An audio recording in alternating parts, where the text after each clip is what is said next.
In this episode of the Discourse of Human Events, Reverend Corey and myself join Zach and Cody in discussing tattoos, evolution, and drugs. We also discuss Jesus, S&amp, Mythbusters, and computers. Here we go. Enjoy. One step at a time, don't be living on the line. I don't need a friend, I got more than on the mind. Sunshine in my brain, making everyone complain. Radio in the heart, don't be being so strange. Think I'm losing it, baby, where have you been? Everybody says that you're moving again. I don't wanna be right, baby. This is the Discourse of Human Events. We have Corey, our special guest. We got Cody, and we have Kara sitting in. Maybe she'll talk this time. Maybe she won't. We don't know. I like to be It's all up for grabs. So apparently, Corey had, what was it? You had some guy complaining about our banner. The guy wrote me, and he wants to become a member of the group, and he's a member of all these other atheist groups in the area, but he's worried about how offensive it comes across for us to have the poster I made is just the evolution of man, and second generation on there I put the Eye of Ra to represent really old pantheistic religions, and then I put the next generation is the Star of David to do the first of the monotheisms. Yeah. And then I put the cross over the third of the four to represent, current. And then there's the guy throwing all that shit in the trash. Mm-hmm. And this guy was worried that the Jewish people were going to be offended that I put them as a lower form of man.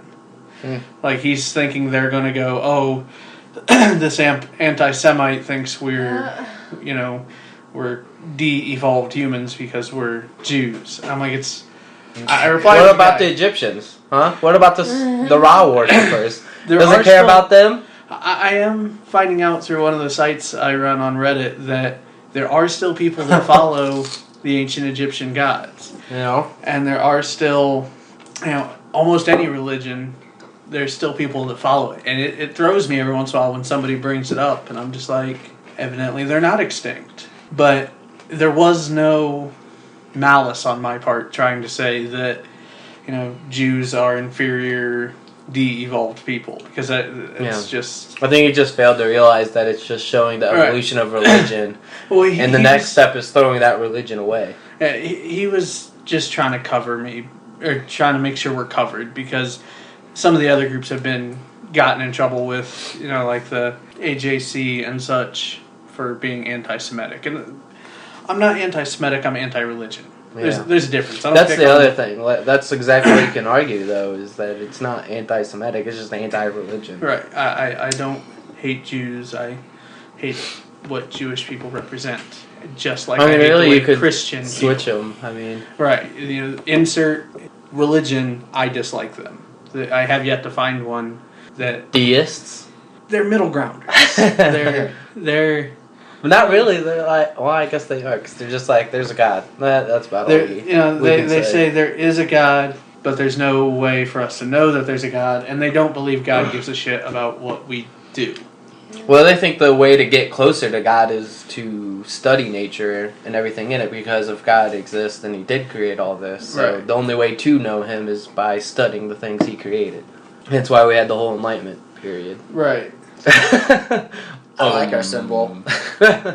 Well, it wasn't our symbol. Yeah. Like, nobody's got any problem. Even the people That was just a banner, right? Yeah, it was just a poster to try to get people to show up to discuss evolution. Mm-hmm. So if I piss somebody off and they show up to discuss it with me, I did my job. I got somebody through the door, and they're going to show up and be like, I don't think you're right because of this, and I'm going to go, that's nice. Thanks for the discussion. Here's the topic. It's our next meeting this Wednesday? The 7th. The 7th. So yes. Probably. Yes. I haven't gotten anyone to switch shifts with me yet. No. I'm hoping that lady does show up and we can just start being mean to her about being racist. Yeah, it's gotten to the point where we're gonna have to let off the gloves. Yeah. I'm hoping the head of one of the other groups in the area will answer my email and show up to help because just because the only thing that woman kept throwing in our face is our age. Yeah. She said the reason we're not racist is because... About 10 times, because I kept track. Yeah, the reason we aren't racist is because we That was my haven't secretarial notes. Yeah. dealt with black people enough in our life. And I'm like, that's a bullshit. It was bullshit. Well, podcaster. What's up? Yeah, so I can't wait to get it back around to throwing that in her face because I can't take it. Yeah. It will be fun to argue with her now that we can't be nice to her anymore. And, she ended the meeting. We ended the meeting when she brought up... When... I asked her if she believed in evolution. Yeah, and she said the classic dumbass line of, I don't believe we came from monkeys. And the whole room erupted. 3 of us stood up, and I thought that Kelly chick was going to let her head explode. Well, let's just clarify this for people who do still think we evolved from monkeys. First off, it's apes. Apes are different than monkeys. Right. And second off, it's not we just came from apes. There was a common ancestor that was sort of apish and sort of human, and one branch became apes, and then one branch led to humans. They're not one separate track, they're 2 separate tracks. One separate track. They're not one track, they're 2 separate tracks. And, you go back, eventually every creature on the earth has a common ancestor with every creature on earth. I've been reading the hell out of Dawkins' Greatest Show on Earth this week. Yeah, I need to read that. The Greatest Show on Earth is just a book of Dawkins showing proofs of evolution. And, he goes into some really good ones, like there's an ongoing experiment at Michigan State with E. coli, because, and the reason they used E. coli is because each day there's 6 to 9 generations. So they can study real quick. And they've been doing it for 20 plus years. Yeah. So they're up to like 40,000 generations of E. coli. Oh, shit. And the way they were able to, they say they prove evolution works in this, is because what they did is they've got 12 test tubes, and each test tube they take a sample from each test tube and move it to a new test tube each day. Yeah. And never shall they interact. Those 12 generations stayed 12 generations. Yeah. And 3 of them evolved the exact same way. I think it was 3. In 57 different points in time, they evolved exactly the same. But it just took at different times. Well, even that, it's only slightly different in the number of generations. And the whole argument that the Christians and creationists put forward, and we'll just say creationists because there might be some non-Christian... Yeah. But, that works. Theists. Right. Is that evolution... They say evolution is random, so it's impossible for... They say if we reset the clock back that things couldn't go exactly the same. Mm-hmm. They could, depending on how mutations happen. It's random mutation with purposeful selection.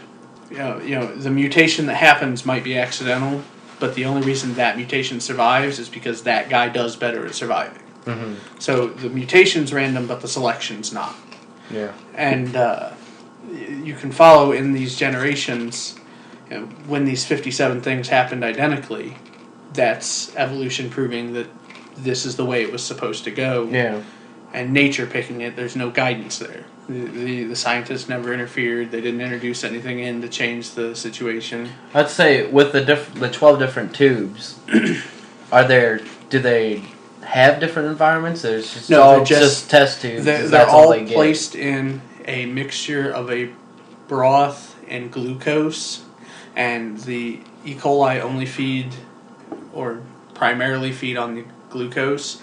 So throughout the period of the 24 hours, they run out of glucose. So you see this huge boom in population, and then once they run out of food, they start starving, so they don't reproduce anymore. Mm-hmm. And then, the next day, the guy comes in and takes an exact measurement of 100 milliliters or whatever it is, and puts it in the new test tube that has the exact same gunk in it. Mm-hmm. So for 20 years, these 12 generations of E. coli have identical test tubes with identical food, perfectly measured out for 35-some thousand generations. Mm-hmm. I don't see why they didn't add something though, they've got arsenic ones. They've got side experiments because in order to make it to where they can go back and see where changes happened, they freeze small portions of each generation or each day. And then they'll also take side portions and be like, okay, what happens if we introduce this, but it's not part of that main experiment. Gotcha. Like there was one, test tube 3 negative, I think is what it was called, where they, about 15 years into the experiment, they learned how to process citrus, or an offshoot of citrus, which is in the broth.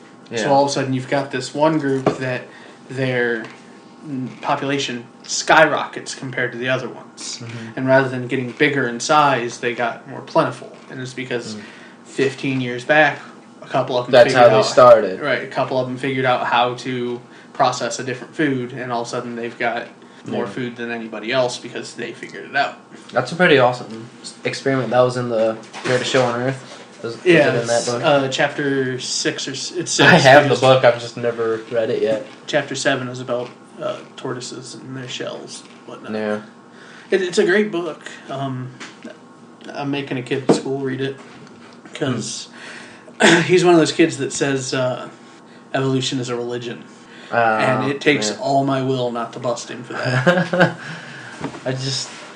People think when you believe in something, it has to be a religion. It's religion. And I think somebody was talking about trying to get rid of the word believe or belief in science because it's really the only word we have. You can't say I have faith in science. Right, because that really makes sense. Trust in science, yeah, there you go.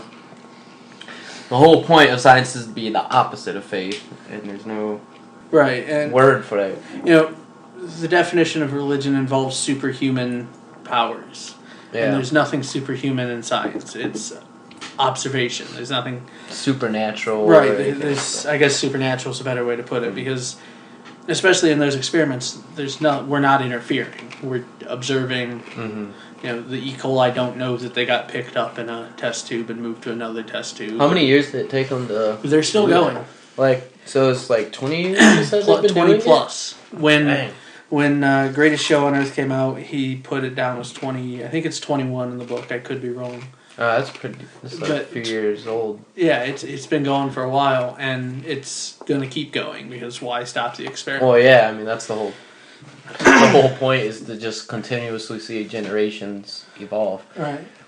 And the big one, the thing that the book opens with, and it's only because Dawkins says it's because it's the book or it's the subject that Darwin started with, and that's dogs. And he's using the guided evolution by humans of dogs to prove evolution exists, because all domesticated dogs that exist now come from wolves. Yeah.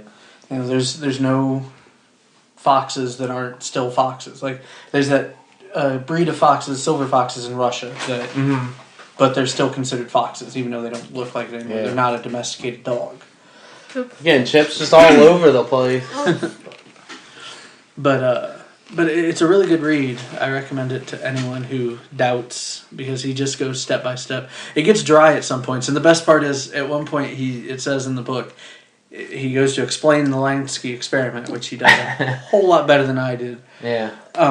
He actually says, if you're reading this and you're slightly tired, or it's the end of a stressful day, put the book down and come back, because the next 2 pages are going to be slightly strenuous. And I gotta admit, they were. I had to read them 2 or 3 times to understand how the experiment worked exactly. That's my problem with Dawkins, though, is his writing is very dry. It's really interesting stuff, but there's not interesting language at all. Right. And that's why I like listening to a Neil deGrasse Tyson, because he puts it in an interesting way. Right. And that's always uses pop culture references to... I loved Hitchens for that, because Hitchens... He was still somewhat dry, but he was always entertaining about it. Like, even if the subject wasn't good, Hitchens found a way to make you laugh about it, or to make you blink about it, to, what the hell did he just say? Yeah. One of these brownies. Boop. I still have cupcakes at my house. Yeah. There's so much left over. I wonder if these are still good. That was like a while ago. It was, it'll be 2 weeks on Wednesday. That's true. We did good at that bake sale, and What were yours, like $80? Yeah, $80, 81. 81. And it was actually like $80.30, so I rounded it off and just deposited it. 30 cents. Yeah, or I guess it would be 50 cents. Yeah. Obviously. Well, unless somebody made a donation, I guess. Right. Which I was amazed we had people donate. That one guy who ended up coming back in the room looking for his keys donated a couple bucks. That is awesome that people just donated. There's one girl that signed up who her email address doesn't work, so I gotta try to get a hold of her and figure out what's up with that. And I'm kind of just, and it's just me. At this day and age, it's suspicious when somebody doesn't have like a Facebook page, and I go try to look up all these people that signed up, and none of them have Facebook pages. That is weird. And I'm like, why does nobody have a Facebook page?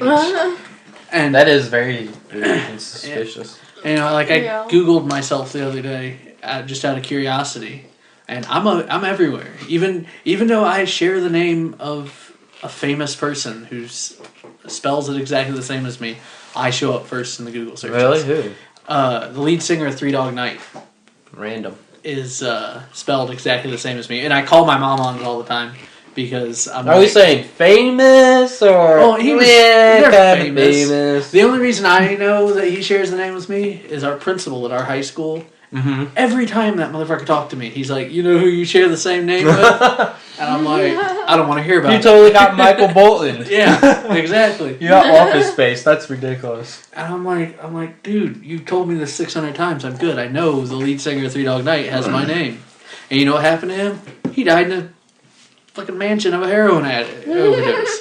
So the other Corey? Yeah, he's dead. I wasn't sure if you were talking about the person out of Pioneer. No, it wasn't even Pioneer. It's our high school's principal. You know, because that would be a good story if a Shelby teacher died of that. I've become aware that I have too much of an online presence and people being able to figure out who I am. But is that a bad thing? Well, it's not a bad Unless you're out murdering people. Well, like, I put pictures of our bake sale up on Reddit. And some guys wanting to know exactly what college we're at. And I got looking back at some of the posts I've made, and you know I say some pretty things that'll piss a lot of people off. And I'm sure if you look through my posts enough, you could figure out who I am. And then since I'm so present on Google for some reason, you can figure out where I live. Yeah. And if you can't figure out right away, you can sign up for the forums I'm on, and it'll give you my general location as well. And like, you know, Atheist Nexus is a cool website. Yeah. It's not as popular as it used to be, and it's starting to die, but I still chat on there every day. If you Google my name, every post I've ever made shows up. You can't read them, but you can see my name, and if you click on my profile, even though you're not logged in, it still says my name and my city I'm from.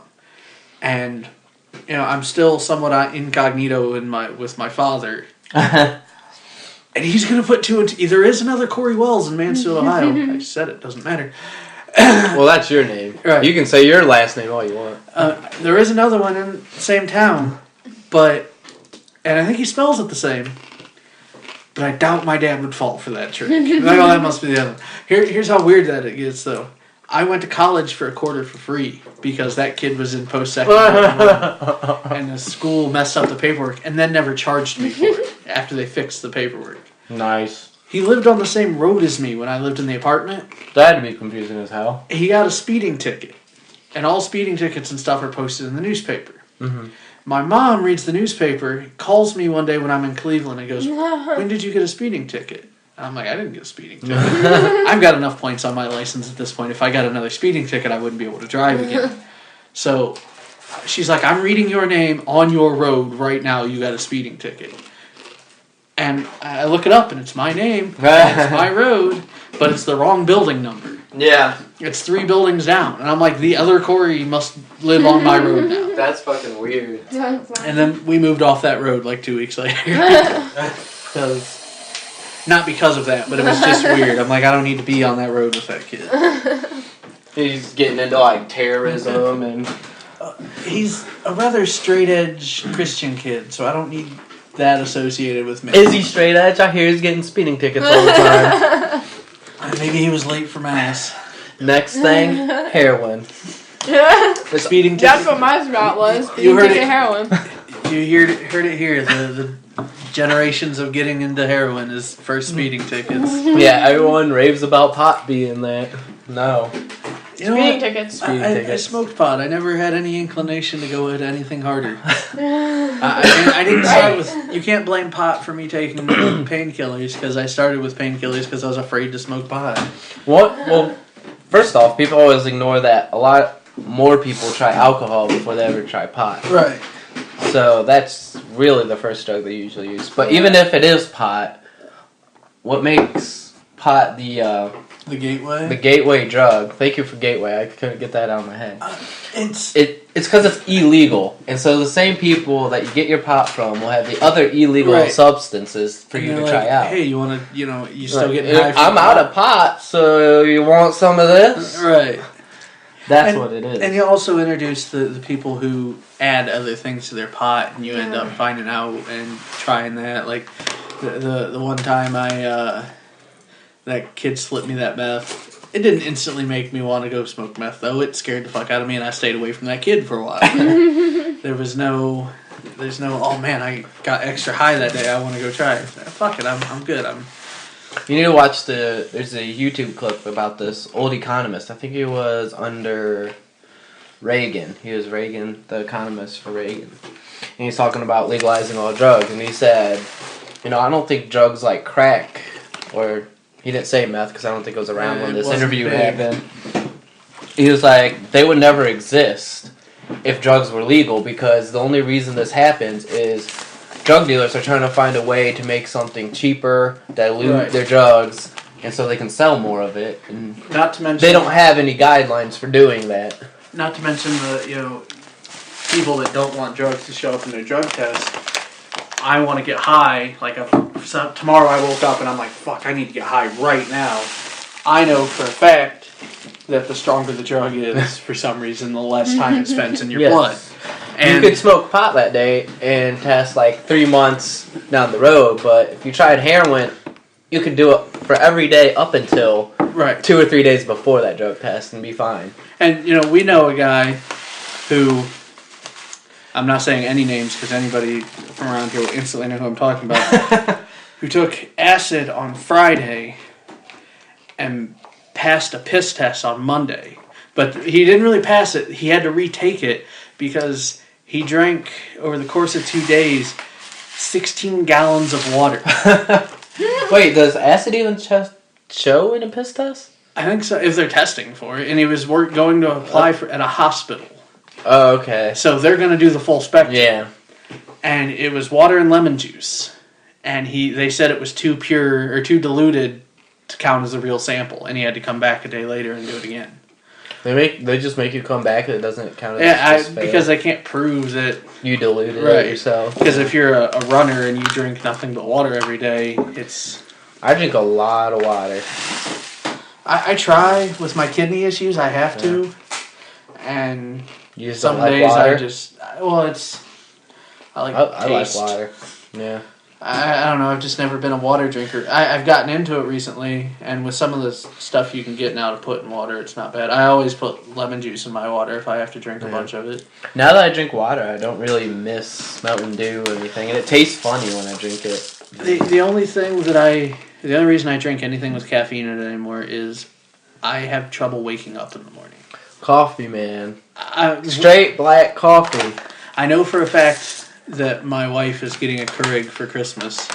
So once she gets that, I'll be drinking coffee every day. Because let's be honest, I'm lazy. Do you not like black coffee? I've never been a coffee drinker, and it's one of those bold tastes that I have to get used to. Yeah, it's very bitter. And my only previous experience with coffee was when I was a kid. I drank cold coffee to help with asthma attacks. Now, whether or not that actually works, it's something my mother told someone told my mother, and she'll believe anything you tell her. For I could see caffeine, but I don't understand why it has to be cold. It might just be because it's easy for a kid to drink if it's cold. You can down it is about the only thing I could think of. And I always hated because my dad drank some weird Arabic. Arabica. and it like that. had a weird taste when I was a kid. And I've recently been able to start drinking it, but I don't have the ability to wake up first thing in the morning and make a pot of coffee. I'm too lazy for that shit. My work has free coffee. Well, mine great. too. So once I make it to work, I'm fine. Oh, well, yeah, The problem is staying awake for the trip to work. Yeah. And I had to treat it like poison when I worked third shift. I probably started off with like 4 packs of cream and 4 packs of sugar, and basically like every week I took it down until basically just straight black coffee became what tasted best to me. I've got this stuff at work, a creamer that white chocolate raspberry creamer. Yeah. Makes it taste like chocolate milk. It's amazing. Worst thing you can possibly drink. It's got so much sugar and cream in it that regular coffee's so healthy too. Right, because there's so much water in it. Yeah. That they were talking about this on QI. There's enough water in it to counterbalance anything that's dehydrating you in it. Because like caffeine is a diuretic, but there's enough water in coffee to counteract the diuretic. Huh. Dude, sometimes when I'm at work, I'll drink like 3 or 4 cups of coffee, but the whole time I'm also drinking water. Right. So I'm just like fucking every like hour and a half to 2 hours, I'm just peeing. And it's like, it's not like a little pee, it's like a steady flow. It's like a waterfall in there. My boss, because I drink whatever's there, coffee, sometimes water, usually pop. And I drink so much during the day that I'm like that. Yeah. And my boss, who's a diabetic, assumes everyone who's heavy is a diabetic. So she sees me walk by to the bathroom 7 times in a day, and she's like, "You need to go get tested." And I get like, "No, I don't have AIDS. It's cool." I get it. Fat people get diabetes a lot, but every doctor I've ever been to, that's always the first. Like, I have no problem. I'm just looking for a new doctor. We're gonna test you for diabetes. All right. There must be money in it for them. So I have to go do the test, and they're like, "You're fine." And they run, my blood screen and do all those tests. And for a fat guy, I have great cholesterol. But I eat Italian food all the time, which is tomato-based. And lycopene fixes your cholesterol levels. And I'm to the point where sometimes it's twice a day that I'm having a tomato-based food. And you don't like Bloody Marys? No, I don't like Bloody Marys. What's the problem here? I like cooked tomatoes. The way they should be. You like the sauce. Right. And 90% of the time I make my own sauce, so it's not like I'm eating ragu out of the can. Yeah, we need to make our own sauce here. We haven't done that Ragu's yet. just fine though. It's easy. If it's in a pinch, I'll take a can of ragu and spend half an hour doctoring it. Because it doesn't... Yeah. You got to get rid of for some reason, whenever you cook ragu, it's got a water that settles in it. And so I'll add stuff to it to get rid of the water. Make it thicker. And I like a sweet sauce, so I put a little bit of sugar, which is, unhealthy, into my ragu, and it makes it taste a little bit better. My dad puts liquid smoke. Ooh, that would be good. It's good, but it's weird. Sauce? Yeah, that's weird. I think that would be good. You have to have it hot, though. If you eat it cooled, you don't want that. But if you eat it hot, it's really good. And that was back when my dad drank. And he had random weird drunken creations. He's like, throw some of this in it. That'll be good. And I'm sitting there like, that actually does sound kind of good. Well, at the time, I'm thinking this is going to be terrible. So I put a couple, a lot in it. Mix it up. Try it. Delicious. Yeah. It's just some people... Gina doesn't like it, but she doesn't like anything smoked. So, which we got him a smoker for his birthday this year. Been some good beef jerky coming. We need to get some of that just for like burgers and stuff. That liquid smoke. Yeah. Found out the hard way recently that I can't eat Worcestershire sauce too. Really? It's got fish oil in it, and I had it on a steak or something because we didn't have A1, and my tongue swelled up, and I'm like, son of a. And is there not like off brands that don't use that? I've never looked into it. I just saw, look, fish oil. That's why my tongue is huge. Trash. And I love my wife because if I'm allergic to it and it'll kill me, put that addendum in there, she won't eat it at all. Like, we'll go to her parents' house, or we went to Olive Garden last weekend with her parents, and her brother got calamari, and she's never had it, and she refused to have any just because she doesn't want to kill me. And I don't know what the half-life That's so is. sweet of her to not want to kill you. No, Right. that's sweet of her. She's saved me a few times when I had to have a CAT scan. The dye that they were going to give me to drink, she was at the door to the place getting ready to leave, and she turned around and she's like, "Is there anything in this that'll kill him?" And they asked what my allergies were, and she's like, "Shellfish, fish," and they're like, "That's made of shellfish. Give it back." And they wanted me to still drink it, but they were going to take me to the hospital to do the CAT scan at the imaging center. And they're like, "What our plan is we're going to have you take a drink of this, a big drink, take a shot of Benadryl. Big drink of this, shot of Benadryl." And they're like, "That way, if something does go wrong, you're at the hospital, we can deal with it." And I'm like, 2 problems with this. A, no, not risking it. Seems like a weird idea. You didn't say we could handle it. You said, if there's a problem, we can deal with it. Yeah. And 2, I'm asthmatic. Benadryl causes asthma attacks. So taking large doses of Benadryl will put me into asthmatic shock rather than just anaphylactic shock. That did seem just like, hey, you know what? Let's just roll the dice. Right. Why not? Let's just try this out. We've never done it before. After I said no, my insurance company said no because getting a CAT scan at a hospital is so much more expensive than going to the imaging center and getting the CAT scan there. Well, yeah, because then you're tying it up for ICUs Right. and everything. Just so I could see that I, in fact, don't have liver disease and don't have diverticulitis. So Wait, are you diabetic?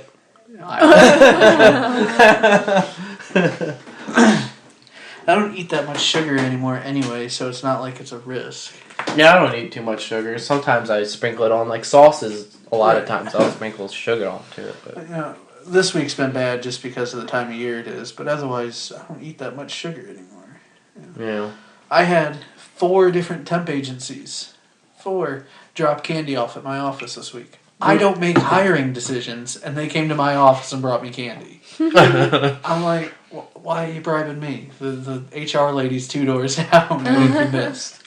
You should have just looked at it and looked at them thrown in the trash. And you're like, I'm diabetic, you assholes. You just really get them nervous, and then they like give you a hamburger or something the next day. Gotta know how to fuck with them. And just tell them I'm allergic to gluten to make them feel worse. Wait, where'd you get this burger from? I can't eat McDonald's.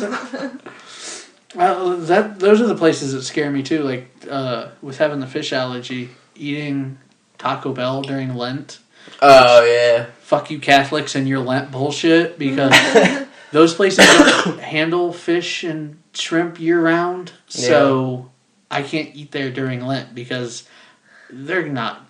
Places are ran by crackheads. Our crackhead friends worked there, so I know what isn't done. So I don't trust anything in there. I mean, yeah, for allergies, you gotta really be separated, Right? And like everything. Five Guys, I can't eat there. Everything's cooked in peanut oil. You can't eat at Five Guys. Oh yeah, that's right. We ate there that one time.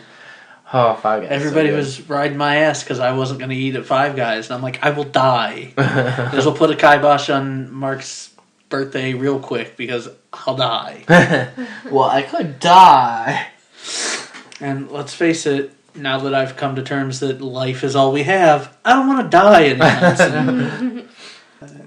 That's such a terrible thing to have food allergies and have to always know what you're cooking stuff in. Somebody says, oh, let's go try out this new restaurant. I have to call them ahead of time and make sure they're allergy safe. Yeah. And most restaurants, any legitimate restaurant, all you have to do is tell the waitress that you have such and such allergy, and they'll get a special pan out and cook your food They have like separately. a special section for it. Just like it's that ice cream place that's so amazing, Cold Stone Creamery. Yeah. It's not safe at all. Everything's mixed on a single plate. Yeah.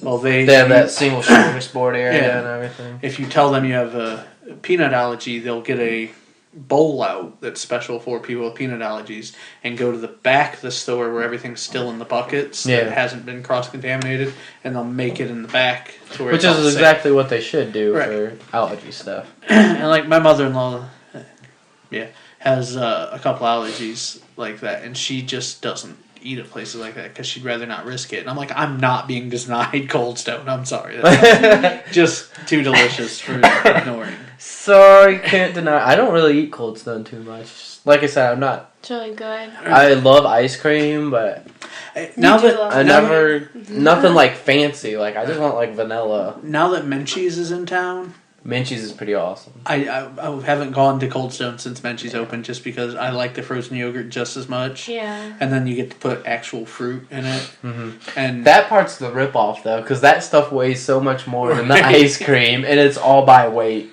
That's still delicious. But that's why I like it, because I don't like my ice cream mixed with anything, especially hard. Right. You guys are foods. talking about food and it's making me hungry. Or go back and chips. But I mean, yeah, I don't know. It's just Minchie's was so much better. Yeah, and the whole place is interesting. I would not be able to work there though, because they have to use the word Smiley like 60 times every time they talk to somebody. I never even realized. The first day we went there, or no, the second time, because I knew the guy was going to have to say Smiley. There's this big butch guy, and I look at my wife and I'm like, I'm going to laugh. I don't know if I'm going to be able to control myself when this guy tells me to have a smiley day. Is that what they say? Yeah. And like their cards are smile cards, and you get smile points on your smile card towards Yeah, I know that. I just never thought about the it. dude says it like 13 times, and I'm just sitting there. My face is turning red, and I'm like, I have to leave. You pay for this bye. Because I was going to laugh in this guy's face, and he was bigger than me. So I'm not pissing him off. You have a smiley wiley day now. I'm just like, you're an adult male, right? I don't subscribe to most stereotypes, but saying have a smiley day, not exactly. That's pretty funny though. Yeah. Especially when you got giant neck tattoos. You even had tattoos. A prison tattoo on his hand. Have a smiley day. All right, big guy, thanks. That is pretty funny. Speaking of tattoos, people are starting to confuse me with their tattoos. Yeah. We got a guy at work. I don't know his name. I don't care to know his name. He's got "fuck you" tattooed across his knuckles. Was there like an exclamation mark to cover the fourth one? No, he just left it blank. Yeah, it's just blank. Or it's faded and I can't see it anymore. Okay. So he got this tattooed across his knuckles. Giant ornate cross on his arm with "I Heart Mom" written on it or something. Oh my God. And I'm like, I look at my friends that work there and I'm like, this guy's a contradiction in terms. He's giant, pretty ornate cross, "fuck you" written across his hands.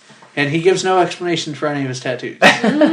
He's got a picture of Brian from Family Guy smoking a cigar and holding a martini on his back. And I'm just like... Did you see the guy on Reddit that had the face tattoo? Where it was like, he was a barber apparently. And like one side had like a straight razor completely across his like cheek. And then he had a barber's pole on the top of his nose. And then he had something else on the other side, but the whole face was like the red and blue thing that twirls to let you know open. But yeah, his whole face was just covered in tattoos. That's awesome. And it's just, no, it was not awesome. It was the exact opposite of awesome. So, I love tattoos. And I agree with, Penn Jillette calls them the giant FU to God because you're changing your body, and I think that's a nice little sentiment. But what's the exact wording in the Bible about that? There is no like piercing. It's like your and temple is your pure. body. No, it doesn't even say anything about that. like It just that. says you shall not. Your body is a temple, and you shall not harm. I'm pretty sure there's a piercings or markings or something on there. It says something about markings on your body because old Egyptians did mark their bodies. Right, which just means the people who wrote the Bible didn't like the Egyptians. Yeah. Well, obviously they make them out to be horrible people. There's no evidence of Jews actually being in... Never mind the whole Ra, sun god, doing basically all the things Jesus did. Yeah, I'm bringing up my favorite new website, which is the Skeptic's Annotated Bible. Yes, that is a good website. And it's not new, it's new to me, because evidently I'm falling behind in the world. Let's see if tattoos are listed on their stuff. I'm sure they got... No? But Just I'll Google just tattoos Bible. I mean, that's going to be there. But, Google food. But what was the quote you said? The body is your temple. What is it? You're not supposed to mark the body, or you're not supposed to Harm or change. The temple, Alter. and your body is a temple. Mm-hmm. And eventually, your body becomes Jesus' body, Now I don't think this is verbatim. I think this is what my preacher told me in Sunday school. And you wouldn't want to mark up the Jesus' temple when he comes in. Takes your skin when you die. Gotcha. And I said that. So like a horror movie. And my when question you die, would be he like, takes your skin. say amputations. on Are his. amputees destroying their temple Well, by here's- getting the amputation? Should they have just died? Here's the quote. It is Leviticus, which that's scary enough as is. Leviticus 19:28. Ye shall not make any cuttings in your flesh for the dead, nor print any marks upon you. I am the Lord. Now, So I knew there was cuttings and marks in there. It's very Cuttings and marks, it said for the dead. It says for the dead, so that means no tattoos to honor people. I have no meaning behind any of my tattoos, so I ain't got no worries there. But there's also, it said, or marks on your body. Right. It says, nor print any marks upon you.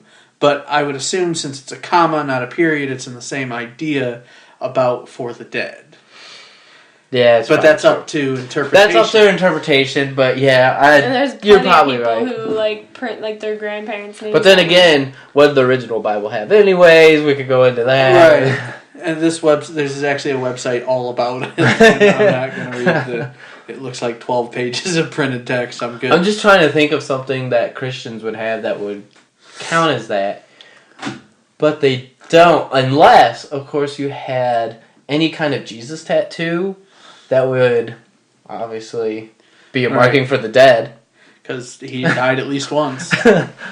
You know, now I think about it, I don't even know what happens after he rises. What happens after that? He got. Does that Bible just stop there? No, he goes up to heaven. I think he ascends to heaven as a living being. Even though there's only one person in the Bible. It's just like a random time. It's just like, oh, by the way, that Jesus character we're talking about, honestly, he rose to heaven. I've read it a couple times. I don't remember. That's sad that, you know, I'm really good with the Bible and I don't remember what happens after. But nobody does. Like that's why it must be not very clear in the Bible, nor many pages about it. It might be like one or two sentences. Oh, by the way, you know, this Jesus fellow, he did rise. He went on a chariot into heaven with white horses. But that's what happened. The Bible actually, there's only one person in all of the Bible that doesn't die. There's a character, I don't remember his name, that God takes to heaven before he dies in human form. So there's actually Does he kill somebody, or no? God just takes him, and it doesn't say he kills him. It says he takes him. Mm-hmm. So the Christians say that guy never died, and they use that as their form of living forever because one guy in the Bible didn't die. 3 things Jesus did after his resurrection. 1, Jesus restored his disciples' faith and gave them hope. That's not an actual thing. that probably just happened right away when he rose, I'm assuming. Jesus taught his disciples how the scriptures pointed towards him, and Jesus sent people out to share the good news. None of those are actual events. I'm looking. Hey guys, good news! I didn't die after all. These websites kill me. I'm gonna actually have to read through it, and I'm not doing that now. I want a zombie Jesus on a raptor. Here's 2 of the worst tattoos, religious-wise, and therefore 2 of the best religious tattoos. This guy, I never met the guy, but I know the tattoo artist. This guy played college football, and he got 2 tattoos. One of which was the Virgin Mary holding the baby Jesus, and for the face of the Virgin Mary, he used his mother's face. And then he brought in a baby picture of himself and had himself as a baby depicted as the baby Jesus. That is so blasphemic. And the other one was I love it. a picture of a helmetless football player running down a field with a football with his last name on the back and his number from the college number. And the guy's head is turned around, and it's Jesus' head on the football player's body. And the guy isn't doing this out of satire. He thinks they're positive tattoos for Jesus. And I'm like, he replaced himself as the baby Jesus. Like, if that's not blasphemous, I don't know what it is. Unless you follow the crazy lady from our meetings who says the only way you can blaspheme against God is once you're in His presence. You gotta do it to His face. And the only thing that counts as blasphemy is telling God to fuck off directly. Like I said, who's going to do that? Message. Yeah, Hey God, that whole atheist thing. I take that back. A great example of this. I don't know if you've watched many of the Mr. Deity videos. No. You know who Michael Shermer is? No. He's the head of the Skeptic Society, and he does Skeptic magazine. Okay. There's an episode with him where he gets up there to meet Mr. Deity. Yeah. And he starts defending himself to the deity, and they're like, "But you didn't believe in Jesus." And he goes, "You'll find if you look at such and such date, I said the sinner's prayer. And according to you, once you say it, it's good forever." And then he just talks his way into heaven. And it's just funny because it's that whole, once you're in the presence, if there is a God, which there isn't, but if there is, what dumbass would deny His existence when you're standing in His presence? Like, nah, dude, I don't really believe in you. Be like, sorry, I still don't believe it. I think I'm high as fuck. Right. This is a dream. Fuck you. I'm going back to No. Too much acid, guys. Dude, I'm too wasted for this shit. God, will you just take me tomorrow? Come on. Feeling a little busy here. It's I don't know. It's audacity. It's weird. That is very audacious to put your face as Jesus. Yeah. And these people find these tattoos to be positive. I like the idea of, tattoos don't have to have a meaning. Yeah. The guy who gets the picture of Tweety Bird to represent his mom because she liked Tweety Bird. That's nice, but not every tattoo has to have a meaning. I want a meaning for all my tattoos. I do. But I want a bird. On the flip side, you also shouldn't walk into it. I don't say shouldn't. I don't believe in walking into a tattoo shop and picking one off a wall. Well, the meaning to me could. I mean, if it looks cool, fine. That's the meaning. Right. Like I've got my giant cross, not because of religion. I drew it while I still believed, but I got it because I drew it and I like it. Mm-hmm. I spent too much time on it to not. The angel on my other arm was something a little girl altered for me, and I got tattooed. It has nothing to do with religion. It's I liked it. I wanted it. I'm getting an altered version of my family crest here soon. Yeah. And it's just family crest. It's not even my family crest originally. It's one I took our family crest and said, all right, I don't like yellow and red together, and yellow ink looks terrible on a tattoo. Yeah. So I'm making it a black and white tattoo, and I made it my own. Yellow ink is like jaundice color. Yeah. There's a guy who has my messed up. It must be another Wells family, has our family crest on his arm. And it's got the yellow in it, and it really just looks like he's sick. It doesn't look like... Dude, something's wrong in that area. He need to get that checked out. I think he got infected. And, I'll get some white ink on the white side of my black and white tattoo, but not much. And one of my big fears when I was getting my first tattoo is allergies, obviously. Yeah. And the only color people are usually allergic to is red. And it turns out my brother... Why red? Because it's made from actual pigment. Instead of, there's something in the pigment that's most people have a tendency to be allergic to. My brother turns out is allergic to white ink, so he got this tattoo of the Winchester gun logo. It's a guy on a horse, and there's some white ink to help with shading on his back, and it puffed up real big, and his body actually pushed all the ink back out. Rejected. Whoa, that's crazy. And he had to go get it touched up with some off-white that's made from a different substance that costs more money.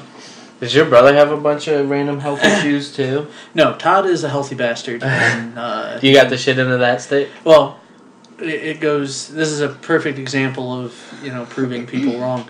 My mother quit smoking, didn't drink any caffeine, led a healthy lifestyle the entire 9 months she was pregnant with my brother. Yeah. She got pregnant with me, didn't quit smoking, kept drinking pop, hung out in bars where there was smoke. That could cause some problems. And I come out 7 months old with asthma.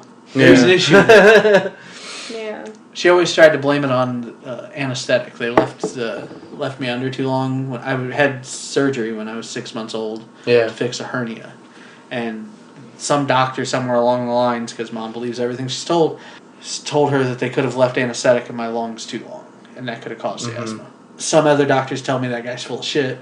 He was an army doctor, and let's be honest, they're not making any real money. They don't care. Yeah. But, and then my little sister is more like me, and of course Mom didn't give a single fuck about Cheyenne when she was pregnant, because that was my bad. 9.5 years later. Yeah. The accident baby is definitely not getting the best of the health stick. That's why I have elected to take myself out of the evolutionary gene pool. But why? That proves that it could have been more of a... Right, but I've got enough health problems that...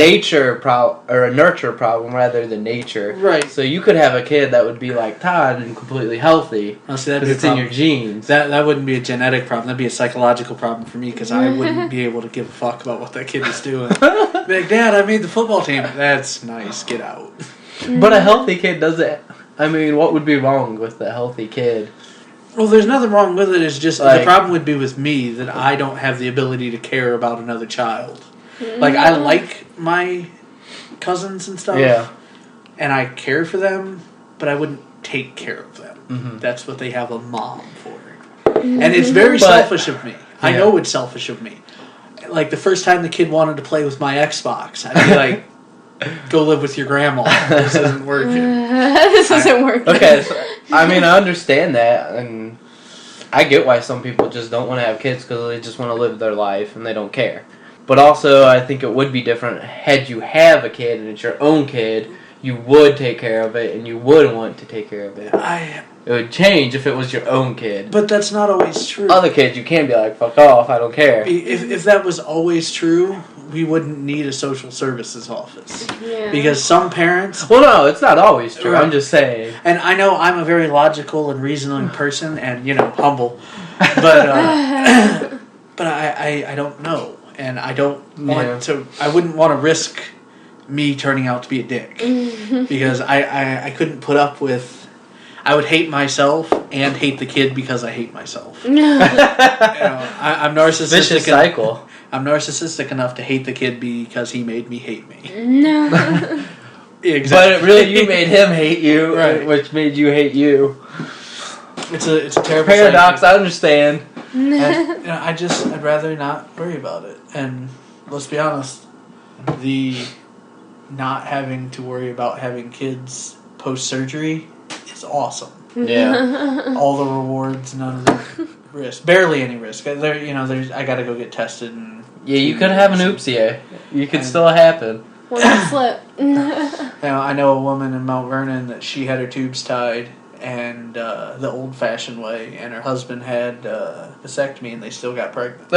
Excuse me, she still got pregnant. They did not get pregnant. She got pregnant. Well, they said they. I mean, I do hate when people say, "Oh, pregnant." Jim and Jennifer, they got pregnant." It's like, no, Jennifer got pregnant. Jim was just the donor. Yeah. And I'm sure those two in there want to hear us talk about pregnancy. That is the sound. Oh God, that was me really silently killing Slugger. But yeah, it's cool. They got fake condoms. It's all good. It happens. And I never have to worry about condoms again because of the SSA drive. That's the first time I've owned a condom in 5.5 years. It's the vasectomy is just like a clamp, right? No, or do you get the complete cut? No, what they do is they make a 1/2 inch incision at the bottom of your ball bag, and they pull 2 feet of the tube out. That goes the vas deferens. Yes. And by the way, I didn't know there was 2 feet of it that could be pulled out. Yeah. But they pull a good chunk of it out. It might not be 2 feet, but Gina said she was watching the operation. Well, it goes up into your stomach, so 2 feet, it probably curls around stuff, maybe. They pull it out, and he takes a scalpel, and he just goes, flip, and cuts the tube in 3/4 of the way through. Yeah. And then puts it back. He might have cauterized it, I'm not real sure. Okay. But the tube is broken, essentially. Yeah. And does it to both sides. You get 3 stitches. And if you go to a male urologist, they give you Percocet. Because females have no sympathy for you being in pain in that region. And that was it. you wait 2 weeks. You take a sample to a lab, which the hospital here in Mansfield didn't process that stuff anymore. But the doctor told me they did. So I took a sample down, and they're like, we don't do that anymore. And I'm holding a cup. And I'm like, what do I do with this? And it's a lab full of women. Yeah. And they're all giving me this weird look, and my wife's not even with me. Was it like a non-covered cup? No, it was one of their sealed cups, but there's like a 2-hour limit on before you have to get it cold before everything starts dying. And they make some phone calls, and they're like, well, we can do it this one time. And I'm like, awesome. Take it. And got the test back. No swimmers left. You're good to go. And you can have sex again as soon as you're ready. They recommend you use condoms for 2 weeks because there could be remnants left remnants over before. of it. Yeah, I gotcha. But after that, if I wasn't in immense pain, could have had sex the next day. Yeah. But let's face it, I pulled a stitch climbing down a flight of stairs. I'm not going to have sex that first week. It's not happening. That hurts just thinking about it. But yeah, Gina watched the whole operation, said it was funny looking because this pure white hose comes out and they just floop. That would kind of be interesting to watch. I would like to watch a surgery of pretty much anything, really. Yeah. I wouldn't mind watching it. It's neat to see the innards of a body, like how it all actually interacts. I've learned the hard way, though, never to Google a medical condition. Because you will find the worst case of it ever in Google Image, in the first page of Google Image. Because, I've got gout. And before I was identified it as gout, I thought it might be gout because my dad has it. Yeah. So I Google imaged gout. Don't do it. There's a guy's foot that's all splayed open, and it's just nasty. Yeah. The same with when gout's that's like medieval disease. Yeah. It's the rich man's disease because you eat too much mushrooms and red meat and you get gout attacks because of it. You eat too wealthy. And beer is high in the stuff too. And then I had kidney stones. And I'm like, let's look up kidney stones. Don't do it. You'll get a close-up shot of one, and they're barbed. And one coming out. You can't. Well, you could see some of them. Some of them get pretty big, but they look like you drop the ball and you pick up the jacks. Oh yeah, jacks. It's called jacks. Yeah. They look like those, but no round ends. It's all just pointy ends. And I'm like, that is insane right now. Those little things they throw in the sand to prevent tanks and stuff from washing up on shore. Yeah, it's that nonsense, and I never Google if I get another illness, not if you get another illness. We were talking about drugs being cheap. There's this, especially in Russia, there's this thing called crocodile, and it's terrible. They use turpentine to make it, and wherever you inject it, you get necrosis of the skin. So literally, it's like shooting heroin. It's necrosis? The drug starts eating your muscles from the inside. I think I've seen pictures of that on Reddit. And my wife works at this drug rehab place, and they were talking. They had to learn about it one day because it was showing up in Columbus. Oh God! Really? I thought it was like an overseas drug. It's mostly Russia. And, Russia. Yeah, that's right. I guess some people in Columbus figured out how to make it, and were selling it as heroin. Holy crap! And so they had to go through this training about it. And she came home and told me about it. And I'm like, well, I'll see what it's all about. Google. Picture pops up. And there's this girl who looks all calm and not in pain. And you could see her bones. There's no skin left, no muscle on it, just a bone sitting there. And I'm like, people do this on purpose. So they know what it's going to do to them. And because they want to get that heroin high, this is my point. Can we make drugs legal already? Right. Come on, if it was legal, crocodile wouldn't exist. Because nobody's going to purposely get crocodile because it's easy to get your hands on. That and sombrero.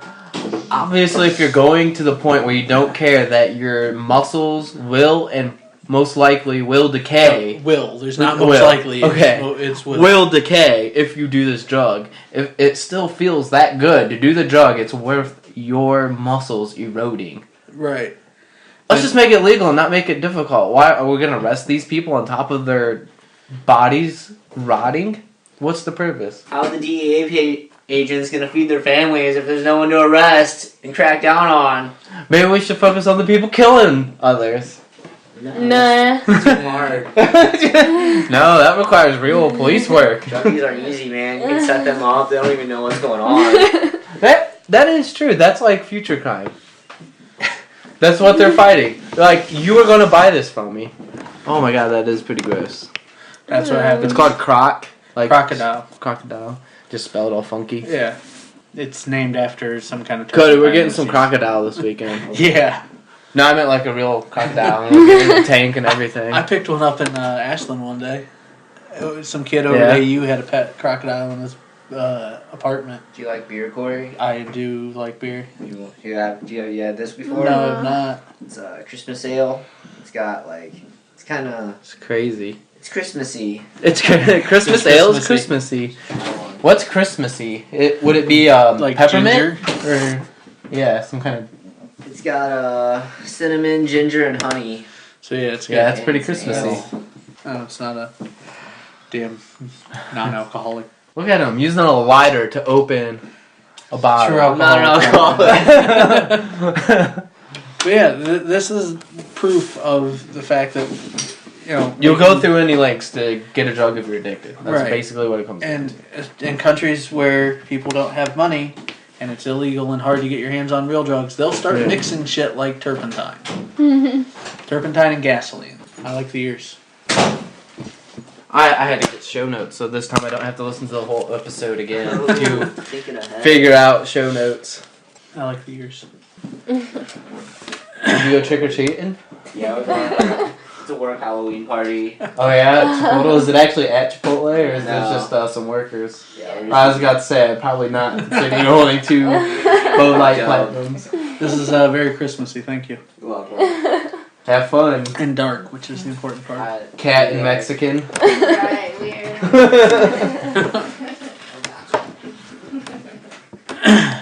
But yeah, it's crazy. I've never done much. I haven't done anything purposely harder than pot, and maybe that's why I don't know why people go for hardcore stuff. But if pot was legal, that's as far as I would have needed to go. Most people would too.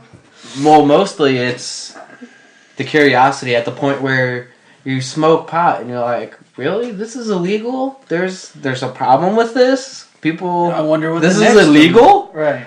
Yeah. Then you research it and you're like, wait, this acid stuff can't kill you either? Right. And, What? And you know, let's say you're a Christian or you believe in God, and you start looking into acid, and you read the notes of the guy who developed acid, and he says it's the closest you can ever get to God, and then he talked to God while he was on it. Why not go try it? Well, I mean, that's why all the previous religions did use psychedelics. So many native And you know what? religions did I'm that. willing to let them slide on a lot of their crazy beliefs because we know they were high, and that's why. Well, that's why, like, the Mexican religions, they have that, like, zigzag pattern, Right. the wavy patterns, and all It's their all- stuff. Because that's where the religion came from, is from the psychedelics, and when you see psychedelics, you see those patterns. It's crazy what people believe, and like I said, I'll let them slide. But now they don't use it as much, except for guys who like use peyote. Yeah. So, you know, it still to get their religious thing, and you have to be part of a Is certain peyote tribe. like a hallucinogen? Yeah, Or is it peyote's more- a hallucinogen. Is it just like a stronger weed, basically? No, it's a drink. It's water from the inside of a certain type of peyote plant. Okay. It's the actual, because cactuses hold water, Yeah. and peyote cactuses have a hallucinogen in the water that's in the middle. That's one drug I never really knew about is peyote. My uncle when he got busted for transporting shrooms, had peyote on. So it's actually a liquid you drink. Yeah. That's interesting. You can't like As far as I base know. it or something crazy. Inject some peyote. This is what I've been told. I've never done it, so if I'm wrong, feel free to correct me. But according to my uncle, he had a bottle of it, so I assume that it was liquid. You have the internet, Corey. We can look it up. I'm just trying not to spend the whole time on... Dude, this is what Wikipedia. editing's for. Why dropping stuff? Because I'm throwing stuff and I'm bad at catching it. Peyote. How do you spelled. P-E-Y-O-T-E. Except for the P. Peyote. There's a whole Was lot. that right? P-E-Y-O-T-E. Peyote. Also known as mescalato. Mescalato, like mescaline? I'm pretty sure I'm pronouncing that wrong, but it starts with M-E-S. Wait, well, it's probably Mexican. Let me see it. It's in the little quotations. Mescalito. So probably it's around mezcal, which is what essentially mezcal is what most tequilas are actually made of. What's that? It's a plant. So it's probably just in the same family.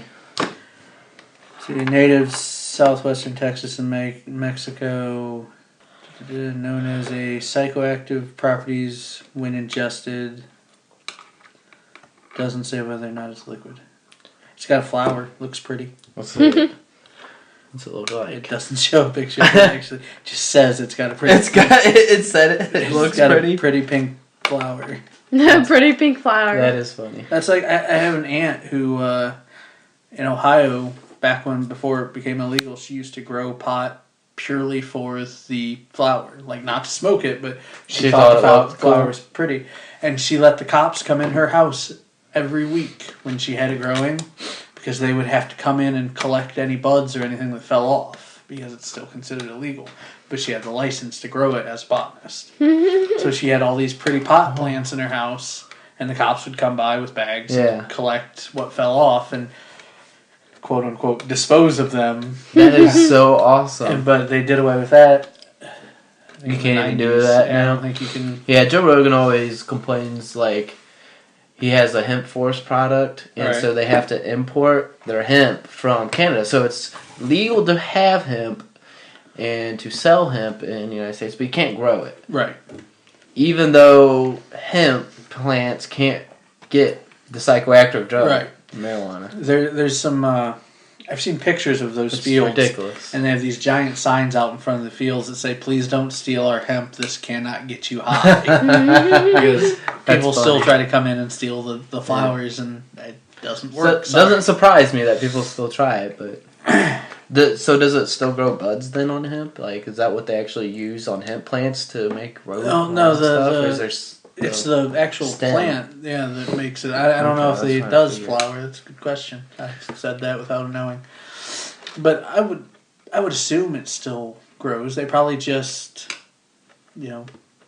weeded out the THC. They use botany to get rid of it. No, I don't. I think it's like hemp is like the male or female, and then the kind you smoke is like the opposite other one. Yeah, I think that's the way it's supposed to work. The 5 and 7 leaf, whatever that is on. It's been a long time since I looked into pot, because it's been a long time since I smoked it. Yeah. Well. Me too. It's been a while. Yeah, but all that should be illegal, or not illegal, legal. Fuck it, open the doors, let it all, and let it all hang out. We're gonna have a period of insanity that everybody's gonna use to say, oh, you should repeal the legality. There's going to be a month where people are going to lose their fucking minds and smoke and shoot up everything they can get their hands on. And you know what? Fuck them. Let them do it. Because if they're dumb enough to OD on it because it's legal, we don't need them. I know that's harsh, but if you're that dumb... Truth hurts. It's just why we don't ban skydiving and stuff like that, because whatever, if you're crazy enough, do it. Right. As long as you don't kill someone else in the process, which you're going to have a couple problems with, like, PCP users. Because, let's face it, those fuckers are crazy enough. Yeah. Then they take PCP, and they get all crazy, and it's hard as hell to kill one, let alone, deal with it. But after that... Super soldiers. After that first couple, 2 months, everybody's going to pan out. Everybody's going to be smoking pot, and it'll be back to normal. Not even normal would be better, because everyone's not going to be all up in each other's grill, because they'll be smoking pot, and they'll be good. And as long as... Well, there's going to be the stigma's going to... It would probably wait like 20, 30 years before the stigma even goes away, even if it did get legalized. And, there's regulations that have to be put in place. I don't like government control, but there still has to be something. Yeah. I don't want my heart surgeon smoking pot 20 minutes before he decides to come in and cut me up. Exactly. But once again, you can't test, like, just drug test them. Right. Like, did you smoke in the past 2 or 3 months? It has to be, You have are to you find on a it way. now? Right. Yeah. But Is there a test for that, for pot? No. I don't think so. There's no way to tell because it's in your blood. And the fucked up part is it gets in your fat. Pot's the only one that does this, I'm pretty sure. It'll get in your fat. Mm-hmm. And let's say I haven't smoked for 10 years and I'm a fat guy and I start dieting and burning fat, that gets into your blood system again. And you can pop positive.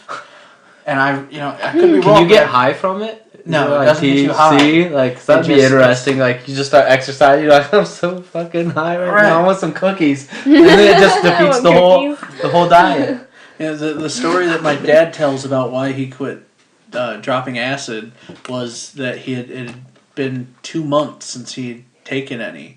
And he was at church, standing in the back, and they stood up to do the prayer, and he looked down and he saw a small mountain village appear on his feet. And they had people moving around and stuff, and he stood there, and evidently everybody had sat down for like 25 minutes, and Dad just stood there and watched this village on his feet until one of his buddies grabbed him and sat him down, and he realized, fuck, I was just tripping, and it's been months since I took drugs. So he's like, that's the last time he did drugs. That's Has crazy. he ever had a spiritual event in his life? I try to Like avoid a vision? it. Not that I know of. Because that would be so funny. Like, yeah, you might have saw God, but you've also seen people running around in your feet. So let's just chalk that up to the acid again. My dad's religious views are weird because he believes in God, but he doesn't think you should pray except for to thank God for things. Yeah, because it's basically praying. Christians or anyone praying to, I pray let to me get a good grade on this test. Right. That's interfering with God's plan.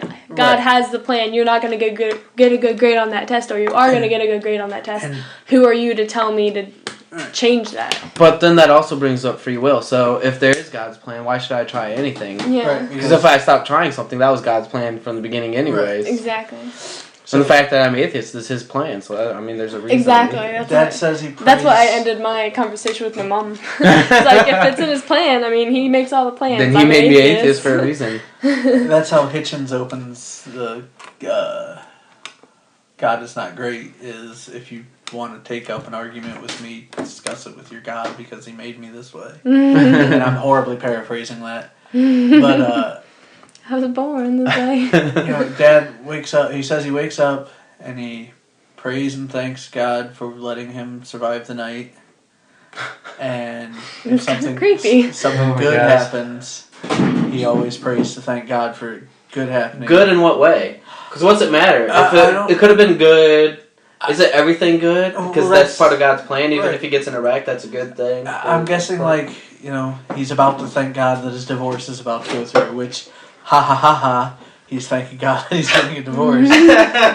As he's currently living in sin in his girlfriend's house that they bought. She bought, because for divorce purposes it's not anything in his name. But she bought a motorcycle that he rides and all that nonsense. But he doesn't think you should ask God for anything, which is admirable, because if there is a God, what the fuck does he care what you want? Yeah. It is admirable. It is But- different, But some of the stuff they do, his group, is Jesus motorcycle group. Sometimes it seems a little off to me. They go around into these churches and they tell their stories, and not all of them. Some of them sound like they're bragging. It's like, I killed 6 people, ran drugs for 20 years, smoked more crack than anybody I've ever met. But then I found Jesus, and now everything's good. Yeah, now it's all good, guys. Don't worry about me. And I'm like, he had a glint in his eye and a smile that seems a little off that entire time he was telling that story. Yeah. And sometimes it seems like they're bragging, and other times it seems like they're actually sorrowful for what they've done. Yeah.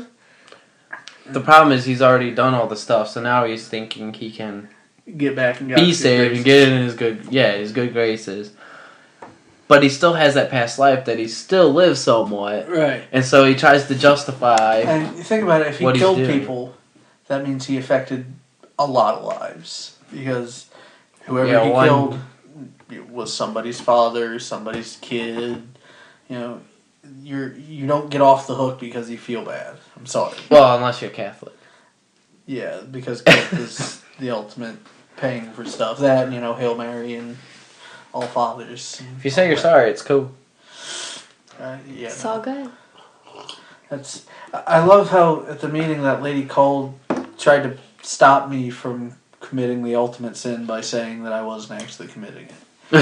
Because the Bible says if you blaspheme against God or turn your back on the Holy Spirit, you don't get into heaven, period. Yeah. And so, I've got a video of me on YouTube that I made to piss people off that's just me calling God an asshole and saying that I don't believe in God, Jesus, or the Holy Spirit. Which, boom, I just said it on here. You've all heard it. No matter what, even if I did deathbed confession, according to the Bible, you're dead. I'm done. I'm not going in. So you're not going to get a deathbed confession from me because it would be pointless. And let's be honest, I don't want to die deathbed style anyway. I know I'm about to die. We're going skydiving without a parachute. On heroin. On heroin. And acid. On your way down. At the same time. I got a doctor that says, you're about to die. Well, I got to make a few phone calls and get some stuff done. What are you doing? That'd be so... Going out like a man. You're in the car, you're headed to the skydiving class or whatever. And you're shooting up. Yeah, cop pulls you over, and then you end up spending your last days in jail. Fucking high as shit. That dude had enough drugs in his car to kill a horse. What was he thinking? You got some ether in the bag. Yeah, that shit's crazy. It's just the picking and choosing of the Bible is just... Well, the problem is it's contradictory, so you have to pick and choose to begin with. And then, as atheists, we get yelled at for cherry-picking the negative stuff. And I'm like, you can't fucking ignore the negative stuff. Yeah, the only reason we cherry-pick it is because you ignore it. Right. And, like that lady at the meeting doesn't believe anything written by Paul. Which is like 6 books of the New Testament. I only believe in some of the Bible, guys, not all of it. Right, and God was only right 75% of the time. God got a little drunk when he wrote the whole Paul part, alright? Let's be honest. He turned too much water into wine. Genesis is supposed to... The first 5 books of Genesis, which is the Torah, is supposed to be written by Noah. Yeah. And at the end of the books, it describes Noah's funeral. How the fuck did Noah write about his own funeral? And it changes tense all the time. Like, sometimes it's first person, sometimes it's third person. But yeah, he writes about his own death, which means... And I'm stealing a joke from Bible Reloaded, which is a YouTube thing. God would have called him up and been like, hey, Noah, write this down real quick. Or I might be thinking of Steve likes to curse, but it's like... Then he describes his funeral to him, and Noah writes down and goes, wait, what happened? At what point do you stop believing this nonsense? That Noah wrote about his own death. I like Evan's argument, though, but God wanted it to happen, so it did. Which is really the perfect biblical argument, is God just wanted it to happen, so any discrepancy you find in the Bible is just God. God willed it to be there. He wanted to seed doubt so you could, find the truth within the doubt, which is bullshit. Bullshit. Why is God such an asshole? Because he willed himself to be a fucking asshole. He willed it to be. God kills more than that. Thousands of times more people in the Bible than the devil ever killed. I mean, Let's worship the devil, guys. Just in Genesis, like he wipes out the whole earth with the flood. Well, and you read Revelations and you read the story of the fall of Lucifer, and as a middle child, I feel for Lucifer in that story because he was God's right hand man. He was the favorite child, and then God's like, I got this kid Jesus. I almost called him Jesse. Jesus over here. Good old Jesse, my savior. You got Jesus over here now, and he's gonna take your place. And boom, middle child syndrome, because In Revelation, boom goes the dynamite. There's God has secret meetings for his secret plans, which I don't meetings know. With who? With the people. It used to be with Lucifer, and once Jesus came along, Lucifer was no longer invited to the secret meetings. Sounds like it's a secret handshake. And it's like Lucifer you can no longer do that. This is what pisses off Lucifer, and he starts the rebellion. Mm-hmm. So he's begging for attention at this point. That's the whole thing is middle child syndrome. He's pissed that God got a new kid, and he's no longer the favorite, so he's going to lead war on heaven. And then he gets kicked out, and there's the fall and all that nonsense. Yeah. And why is God a part of the Masons? Secret meetings. That's the Masons have kind of become bastardized in the United States because most of them are pretty religious, and Freemasonry was essentially the non-religious. They had some religious overtones, but they were all about the science. They were all about and Newton, I'm pretty sure he was part of it, and all that. And they supposedly, it was the Templars that had the secret rituals that you could supposedly invoke God, and it was all the Jewish rites from way back when that were very Egyptian. Yeah. You could call down a god and actually have discussions with him. And that's why the Catholic Church tried to have it all destroyed. And now a couple years ago... Don't need that crazy shit. You had a couple of guys come out and try to say that they were the descendants of the Knights Templar. And the Catholic Church is freaking out because if they are, half the shit the Catholics have taken possession of technically belong to these guys. Oh, shit. It's their family property. Whoa. So it's still in courts and shit. That'd be trying hilarious. to prove that they're actual descendants. Yeah. And of course it came out right about the same time as the second Da Vinci Code book. Because he deals with the Knights Templar and all that nonsense. And the same with, I played Assassin's Creed today, and Knights Templar is all up in that game. So they're the bad guys. Was that what the one guy that was slashing himself or beating himself with the whip thing? He was part of the Opus Dei. Opus Dei. Or Opus Dei, depending on how you want to pronounce it. Yeah. They're extra strict Catholic. They're an actual group. They're still Catholic though. Yeah, they're Catholic. They're just an extreme. They're like the fundamentalists of Catholicism. They're like the Muslims that you have to experience pain and suffering in order to get closer to God. Yeah. And they have this huge monolith of a building in the middle of, I think it's New York, that is their central hub. And I've seen pictures of it. It's creepy. And they wear those things around their torture devices around their legs, so they're constantly in pain and suffering, and they whip themselves. And that's just so crazy. I'm a bad boy. What really it is they're sadomasochists and they actually get pleasure from it, but and we don't have to get into that. There's nothing wrong with a good sadomasochist, thank you very much. And you're not about to see me do that 24/7. You're not about to just walk around with something on your ankle to hurt yourself at all points in time. There's a time and a place. Some people need to learn when that time and place are. I've seen some stuff in my life that I didn't need to see. I walked in on an orgy in Cleveland. Was it a sadomasochist orgy? Yeah. That would be interesting, to say the least. Was told to go to this store to pick up some clothes that I liked. Some old school looking goth clothes.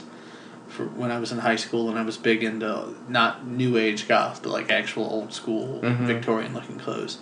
And I went into the store and there was nobody there. And there were lights on in the back, so I'm like, I'll go look and see what's going on, see if there's somebody here. There's an orgy going on in the back room, and I'm like, oh, I gotta go. And just left. She's like, good job, guys. Keep it up. Keep up the good work. I did take a long look before I said, oh, I gotta go. But then I'm like, yep, nope. And I called my friend who told me to go there, and I'm like, I walked in on an orgy. And she's like, there's an orgy today? And I'm like, fuck you. I thought that was scheduled tomorrow. And she's the kind of chick, at least back then, that probably would have been in that, so... That's too funny. I would have laughed my ass off if she was actually in there when I walked in. I'm like, is that you? Good job. Maybe she was, and you just didn't recognize. She had the leather mask over her face. Did they have what's the Pulp Fiction? The named him. I know. Can't think of what he's called. This is the girl that one day I worked with her, and one day I was cleaning out the trunk of her car because we moved a bunch of computers, and she had what looked like a tennis racket, but it was electrified, and it's a sex toy. Now they've turned this into a mosquito zapper. Like you can buy a calm down version of it to kill mosquitoes with, but the one she had hit at like 4,000 volts. So it's not a mosquito zapper. It's a fuck you, you're getting zapped. And they use it as a spanking device, and it electrocutes them when you get spanked. What? And I chased one of the other guys I worked with around the shop with it. I'm like, I'm going to hit you with this. That's too funny. And he tore off like a little girl, so of course I had to chase him. Is it like tennis racket size? Or No, smaller? it's like badminton size. Okay. But I'm just like, why do you have this in your car? And she's like, don't ask. And just put it back. And I'm like, whatever. Don't worry about this. You didn't see anything. Yeah, she's supposed to meet up with her here soon and have dinner with her because I haven't talked to her in years. That's cool. She just got a beautician's license. A lot of those going around. People trying to figure out easy ways to make money. I mean, beautician is an easy way to make money if you're good at it. Just watch yourself if she brings out a badminton Yeah. racket. All of a sudden, I sit down, all of a sudden my hands are handcuffed. I'm like, oh, this is not going to go well. Damn it. This automatically locks. Yeah, that'd be great. No escape. They actually filmed part of the Avengers in front of her house up in Cleveland. Well, that's cool. Yeah, I knew they filmed in Cleveland. I remember She that. posted video of them failing to flip a truck. Like they had this machine that was supposed to flip it, and they tried 4 times and it just landed normal. And finally, some guy walked over and turned some valve, and it flipped it like 4 times, and everybody's pissed because it flipped too much. I'm like, how bad is that? That's pretty funny.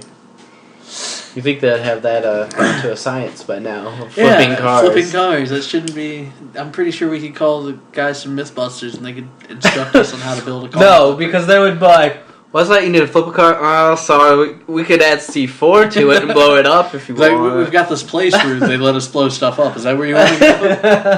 Like, I guess. That's my favorite episode is the one where they blow up the cement truck because they just fucking fill that car with... That's like they had to do like an aerial view of it basically because all the cameras just got demolished.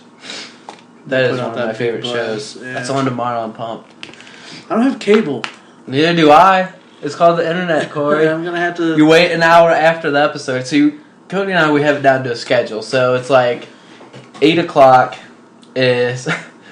She just wrote S&amp in it for show notes. So it's like 8 o'clock is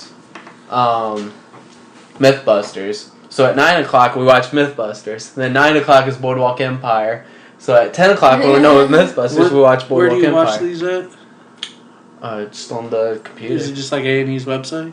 No, the torrent. Just alright. Yeah. Downloading illegally is bad. Yeah, we'll just say. Well, right now. Because we lost the best website. Yeah, fuck Ukraine, right? And I got in an argument in my networking class the other day of the legitimacy of torrenting. And I'm like, no matter what, honestly, I use Demonoid for a lot of legitimate things as well. Like, if I couldn't find my goddamn Dell disk for yeah, I mean, Windows, it is useful for that as well. And you can talk to Dell. They have no problem as long as you're not... Or you talk to Windows. They have no problem as long as you're not duplicating codes. Yeah. So I use that all the time because they would have Dell OEM disks. And the Ukrainian government, trying to kiss ass, takes down... They hire hackers to attack Demonoid so it's down, and then they just raid it and take it. Yeah. Like, why did you even have to hire the hackers, just besides to be a dick? Because they were trying to cover up the fact that they were doing it. Wow. And then they announced that they did it after they... After they got... Probably it's like, oh, we're going to get announced anyways. Might as well be like, hey, we did this. And so... Now, you have to, if you're going to do such things, you have to go through risky websites. Pirate Bay's okay. As long as you make sure to get... Yeah, you gotta check. And, I don't advocate downloading anything. But... I do. But you just have to be careful what you do. And, I know some guys who download movies the day they come out in theaters. Yeah. And, they're in with Russian subtitles and such. Sometimes they have the, cams.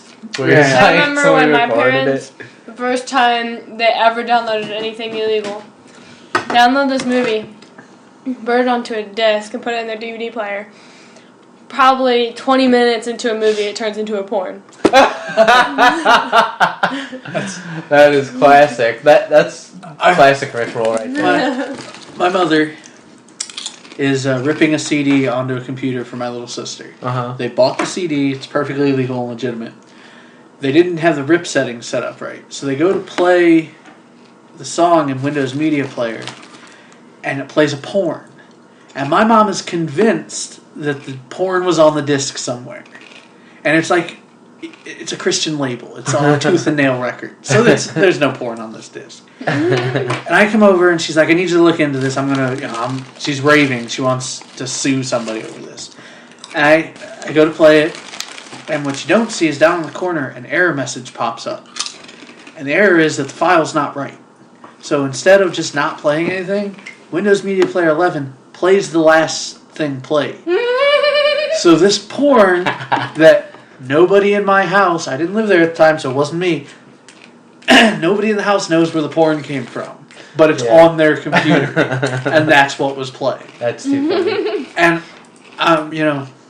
there were two adult males that lived there at the time, one of which lived on the road, and one of which means there's porn being watched. Right. And I'm like, they're all like, wow, we have no idea. I'm like, you're adults. Admit to your mother that you watched porn, so she won't try to sue Tooth and Nail Records. So we don't have to go down this route. Could you please mess up? It's obvious because you could look in the history and see where it was, and I opened the folder and it's just they're old school. Don't even delete history or anything. They were downloading off sites, and I'm like, first of all, it takes effort to download a stream off a porn site. So, what are you doing? Well, maybe they like to have it to go back to, and they didn't have to download it again. Go to the website; it's already on the computer. Why tube sites exist? All right, we somehow got on porn last time we were talking, and. No, he just fucking watched it on the tube site. But whoever it was, I'm not going to say which one of the two it was. 50-50 shot. Had to have been knowledgeable enough to get a program to download and stream. And then saved them into his computer. And it was, very vanilla porn. But it was there. And I'm like, delete, tell her you did it so that she'll stop trying to sue people. And then I showed him how to properly rip a CD because it was going into FLAC files, which I love FLAC, but you can't play it on anything in a PC. Yeah, that's same. And besides VLC Viewer. VLC Media Player is the best. I have it on my tablet. Really? Yeah, because a couple of the programs I had wouldn't play FLAC. And have you ever heard Simpsons Sing the Blues? It's an album that the Simpsons put out in the late 90s or early 90s. And I own the cassette, but I couldn't get it to copy off. So I said, fuck it, and downloaded it. The only copies of it I could find were in FLAC. Yeah. And I love, because they've got one where Lisa's singing God Bless the Child, which is an awesome sounding song. And so I like listening to it, but it's in FLAC. Windows Media Player doesn't play FLAC. None of that shit does. Mm-hmm. And on here, a couple of the programs that I was using for my videos also didn't play FLAC. So I had to download VLC Mobile, which I think is where I was going with this story. But, side note, start supporting FLAC, people, so we can get it.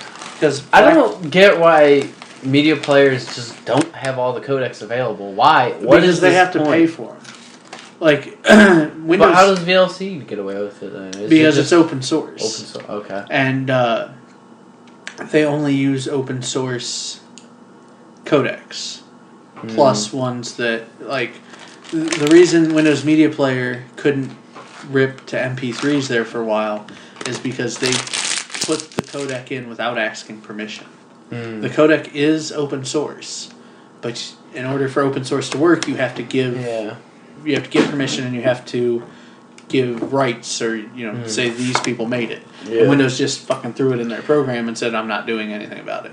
So they got sued and they had to take the codec out. Digital copyrights just needs reworked completely. Right, 20 years for any digital file is a little ridiculous. Yeah, it's outrageous.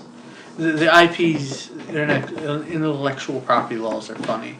And there's been a couple artists that talk about the fact that they don't care that people use their stuff and their IP as long as they ask. Mm-hmm. And Penn Jillette talks about that for a while in his book, where he made this speech about proselytizing. Yeah, proselytizing, and there was only one or two people who actually asked permission before they used the video, and.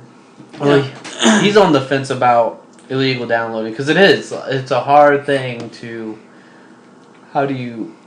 Well, it's such a new thing. It's hard to say what's right and what's wrong. There's perfect examples though of where, as long as you go about it right, you can get people to still pay for things. Louis C.K. made a ton of money offering pay what you want for this video. Radiohead did it. It's a great idea.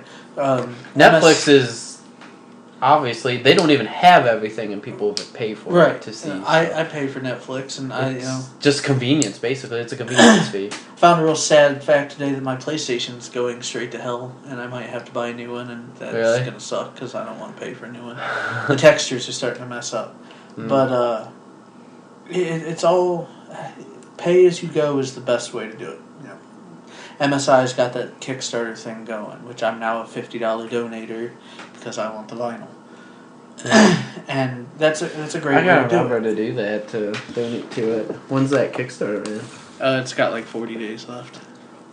I don't remember what % they're at. Yeah. But Kickstarter's a great program. And that's the best way for people to support IP is... Yeah. Especially since, I buy digital books. I download books, but I also buy digital books, and I don't mind paying the $10 for a digital book.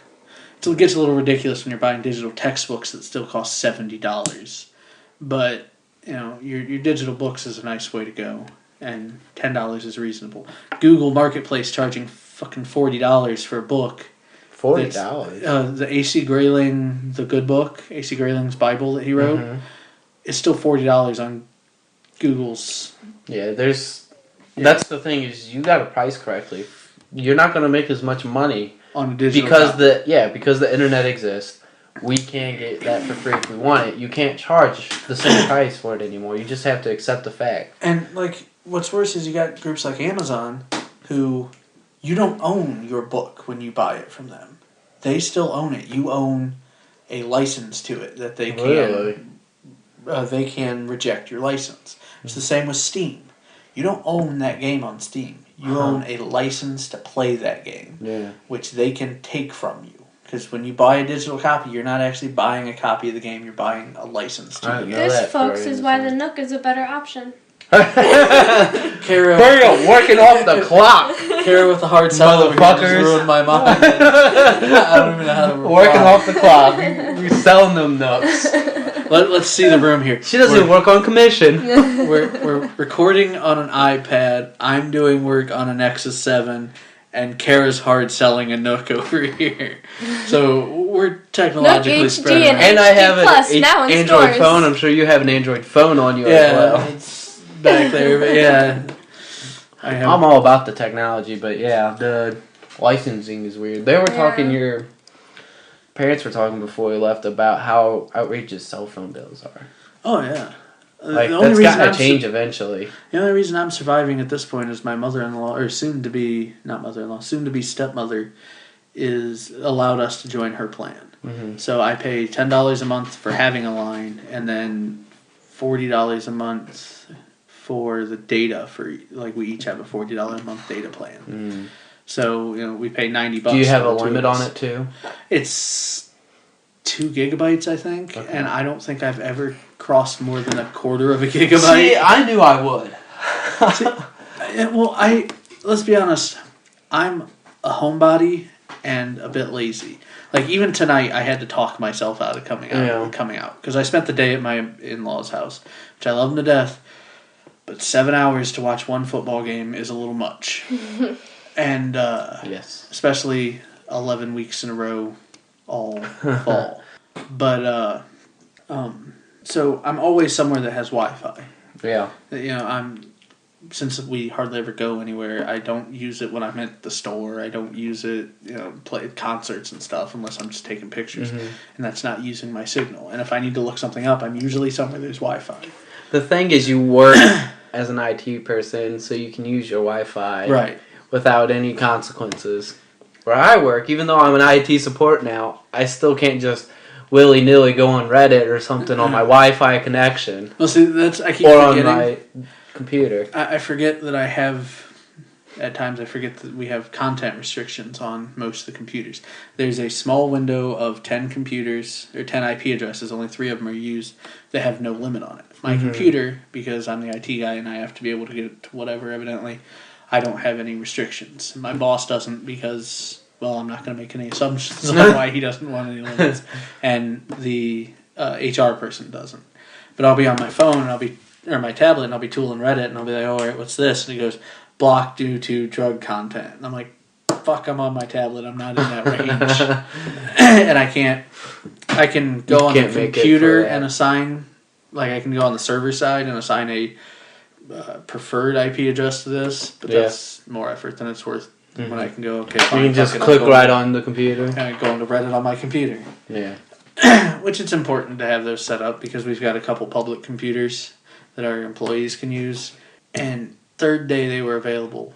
I get an email every time somebody tries to access a site they can't. Third day, somebody's trying to go to a gambling site. And I'm like, dudes, you gotta give me at least a week before you start breaking the rules. Like, yeah, I'm trying out this YouPorn site, and it's not letting me through here. And what's worse, it's in the computer that they can use is set up in the conference room. Anybody can see it. And he's going on to try to play online poker. And I'm like, get back to work. Go. Yeah. It's like... what kind of company do you even work for? What is it? We manufacture signs. Not just signs, but any displays you see in stores. Yeah. We are the end... after it becomes printed materials, they send us the printed sheet, and we cut it down to the shape they want, and then ship it off. So you're more like a cutting service. Right. It's a metal shop for paper, essentially. Okay. And plastic, because we have a CNC router that can cut plastics. Like, trying to see if you have anything in here. I don't think so, but... plastic, like those coasters right there. Right. Plastic. It's more of a solid acrylic type stuff. But if you go to a major food place. I can't actually say it for legal purposes. I'll get sued. All the displays that you see advertising their new foods come through our shop nationwide. All of them. So nationwide go to your shop? Yeah, the print company is in Columbus who prints them. 50,000 signs. Yeah. Comes to us. We cut them down to the shape they want them. Send them back to the printer or sometimes directly to the customer. They distribute them to all their stores. So now the signs that you say that show the food, like the ones that would like hang up on the yeah, the stuff that dangles from the ceiling or is outside in the display units, those all come through us. So it's kind of like that flimsy plastic that you could put in like... And we also do paper and... Like street signs with like Romney Ryan, stuff like that. Yeah, that material, corrugated plastic. And the little wave in between sometimes too? Yeah, that's corrugated plastic. Okay, that's what corrugated is. And we also have the solid acrylics. You know, did you ever see the pyramid computer I built for Josh? No, but I seen the table. Yeah, same materials. Yeah. That's what I do on the router. And we also have a laser that cuts wood, which is awesome. That is pretty sweet. I'm making... you ever watched Achievement Hunter? The Rooster Teeth people. They did Red versus Blue. They have a YouTube channel, and I'm making a clock to send in because they do this thing with fan submissions. Yeah, that's awesome. It took me 10 minutes to program it, and I have to go into work early on Monday anyway, so before the guys that run the laser get there, I'm just going to go ahead and cut it. Awesome. Because according to my boss, anything with a circuit board is my problem. So I had to learn how to run the laser, and now I just use it to my advantage. Anything with a circuit board. Pretty much. That's funny. We had a machine that glues paper together. It takes these giant sheets of paper, puts a thin layer of glue between it, and then presses it together. something went wrong with the electronics in it, and they're like, go fix the mounter. And I'm like, I know nothing about that machine. You poke it a few times. And I don't know how to read the schematics that are in German. So I go out there and I'm looking at it, and I got the basic knowledge of DC electric. So I'm like, all right, or AC electric. I'm like, all right, we'll give this a try. I adjust a few things, and it works, but it's not working right. Yeah. So I get it on, which is enough for my boss to think I can fix anything, and then I call the electrician. I'm like, get your ass in here and fix this machine. And it's nice, but anything with a circuit board's going a little extreme because I don't know how to fix half that shit. Let's be honest, I've only ever made one circuit board in my life. That's the problem with IT is it's really hard to really know everything IT related. And they want you, like the CIS major I'm in, wants you to know a little bit of everything. Which is good to know a little bit of everything, but it's impossible to know it all. Right. Literally. And unless you're me. And like, I went to see my advisor. That's Kara. She's still here at the table. My advisor this week, I went to him because they switched to semesters from quarters, and it screwed up my schedule completely. I had no idea what to take. And he lays out the schedule for the programming side. He's like, this is what you need to take for the programming. I'm like, all right, what about networking? He goes, I don't give a fuck about the networking. He's like, it's pretty self-explanatory, fall, summer, spring, whatever. And I'm like, all right. He goes, really, I could care less if you take that. He's like, you have to take it to graduate, but it's not my department. So he's the head of the entire department. Yeah. But he doesn't teach networking anymore, so he doesn't give a fuck if you take it or not. Wow. And I'm just like, awesome. And with the plan he laid out, I'll actually be able to graduate within a year and a half, which still puts me at 2.5, 3 years of being in college. But yeah, I'm thinking about going back for computers. After I get my degree, I'm still going to classes. I'm going to go take the DC electric classes and get the certifications there. I'm going to take a couple other stuff that's not included just because fuck it, why not? Well, how long have you been working there already? Where I'm at? 7 years. Years? 7 years, yeah. Shit, with that, you should be able to move up easily into an IT There's nowhere place with that much experience. And now that they've officially named me Director of Information Technology. That's nice. By the way, I didn't get the raise with that. I just got the title and the new rules. But I should be able to just throw that on a resume, send it somewhere, and be like, oh, he's got a degree and he's the director. Hire him. Why not? Yeah. I mean, alone, the 7 years were a lot of places. If they didn't have anybody else with experience and a degree, you're pretty much shoo-in. Everybody always talks about the certifications. Oh, you got to be A+ certified.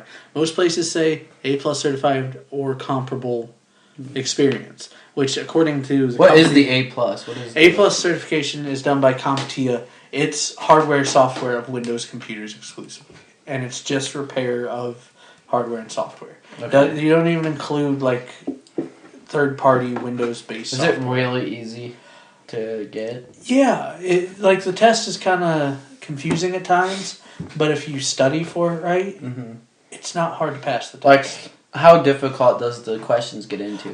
To me, the worst questions that I've come across in the practice questions are the detail-oriented questions. What clock speed of RAM should you use in this book? Something you almost never need to. Yeah, there's a chart in the book that you're supposed to memorize. I'm sorry, I'm not doing it. Every motherboard in the world is online that you can go, all right, the model GS500 takes specific DDR. Information like that is retarded. DBS. Right, and they want you to know the history of AMD processors. Don't care. Yeah. You're gonna, and I got in discussions with kids that are like, why do I need to know about Windows 95? I'm never gonna run into it. That's bull. I have 2 computers in our shop that still run Windows 95. And it's only because the software that is on them will only work on Windows 95, and the computer, or the machine that's connected to them, will only run at that rate. Yeah. So if I put a brand new computer on there, I would have to legacy back all that equipment and cost me like $10,000. Yeah. So I just keep the Windows 95 computer working. It's true though that there's a lot of companies out there that the software they're used to and they're still using. That's what Barnes and Noble uses. So I think. old that they have to use an old system. And that's probably actually a good field to get into is software writing for companies. Like, right. Jug Mart system looked like it was like DOS, basically. Oh, and a lot of them keep it that way on purpose. They want you to think you're using an old system. They lock you out of your actual operating system, and they put you in this prompt that, Yeah. They're not going to pay somebody to make them a pretty database. Well, like you see McDonald's and stuff, like you can tell there's this new because they probably have people that actually write software for them to make this easy for everybody. Instead of going out and buying a suite. But when you get to the smaller companies like Jug Mart and I was like, what the fuck? That sounded like our beeper on our oven. I was like, what the fuck? But yeah, you get to those people that are just... And, when I came to the company I work for, and this is going to be me talking how awesome I am. When I got there 7 years ago... You're humble, right? Yeah. It was a peer-to-peer network, all computers running Windows XP Home, which meant they couldn't network together. Yeah. And they had one box that they called a server, but it was just they were all... had like a network place that they shared information on it. And I went... First thing I did was got them to spend the money replacing all the computers. Like, gotta get rid of these computers. And I got them to buy a server, which at the time was like $8,000, which tells you how shitty of a server it was. Yeah. It was Windows 2003 Small Business Edition, which is just terrible. Yeah. And it was a file server. So we got, XP Pro systems in there that could network together and a server. And since then, we now have 5 virtual servers, 2 server boxes, cloud backup, full gigabit network. The place is running great. I'm working on getting them to let me replace all the Ethernet cable with Cat 6 cable. Yeah. And, we're going touchscreen computers all over the shop so they can job track better. And it's been a gradual basis, but the thing biggest problem I've had to run into is the boss can't see why we need new things. Yeah. He's like, we just bought a new server 3 years ago. Like, 3 years in computer terms is a decade. We've got, yes, we bought this server 2003 Small Business Edition, but now you want me to have mail. Yeah. And you want me to have an Exchange server on the same server that you're dumping huge files on for no reason. It's the classic, it's all about the Pentiums. You have that laptop a month old? Well, that's great. You could use a nice heavy paperweight. Exactly. And, pain in my side is my boss likes to have a great image, which is great. You should always have your company with a nice image.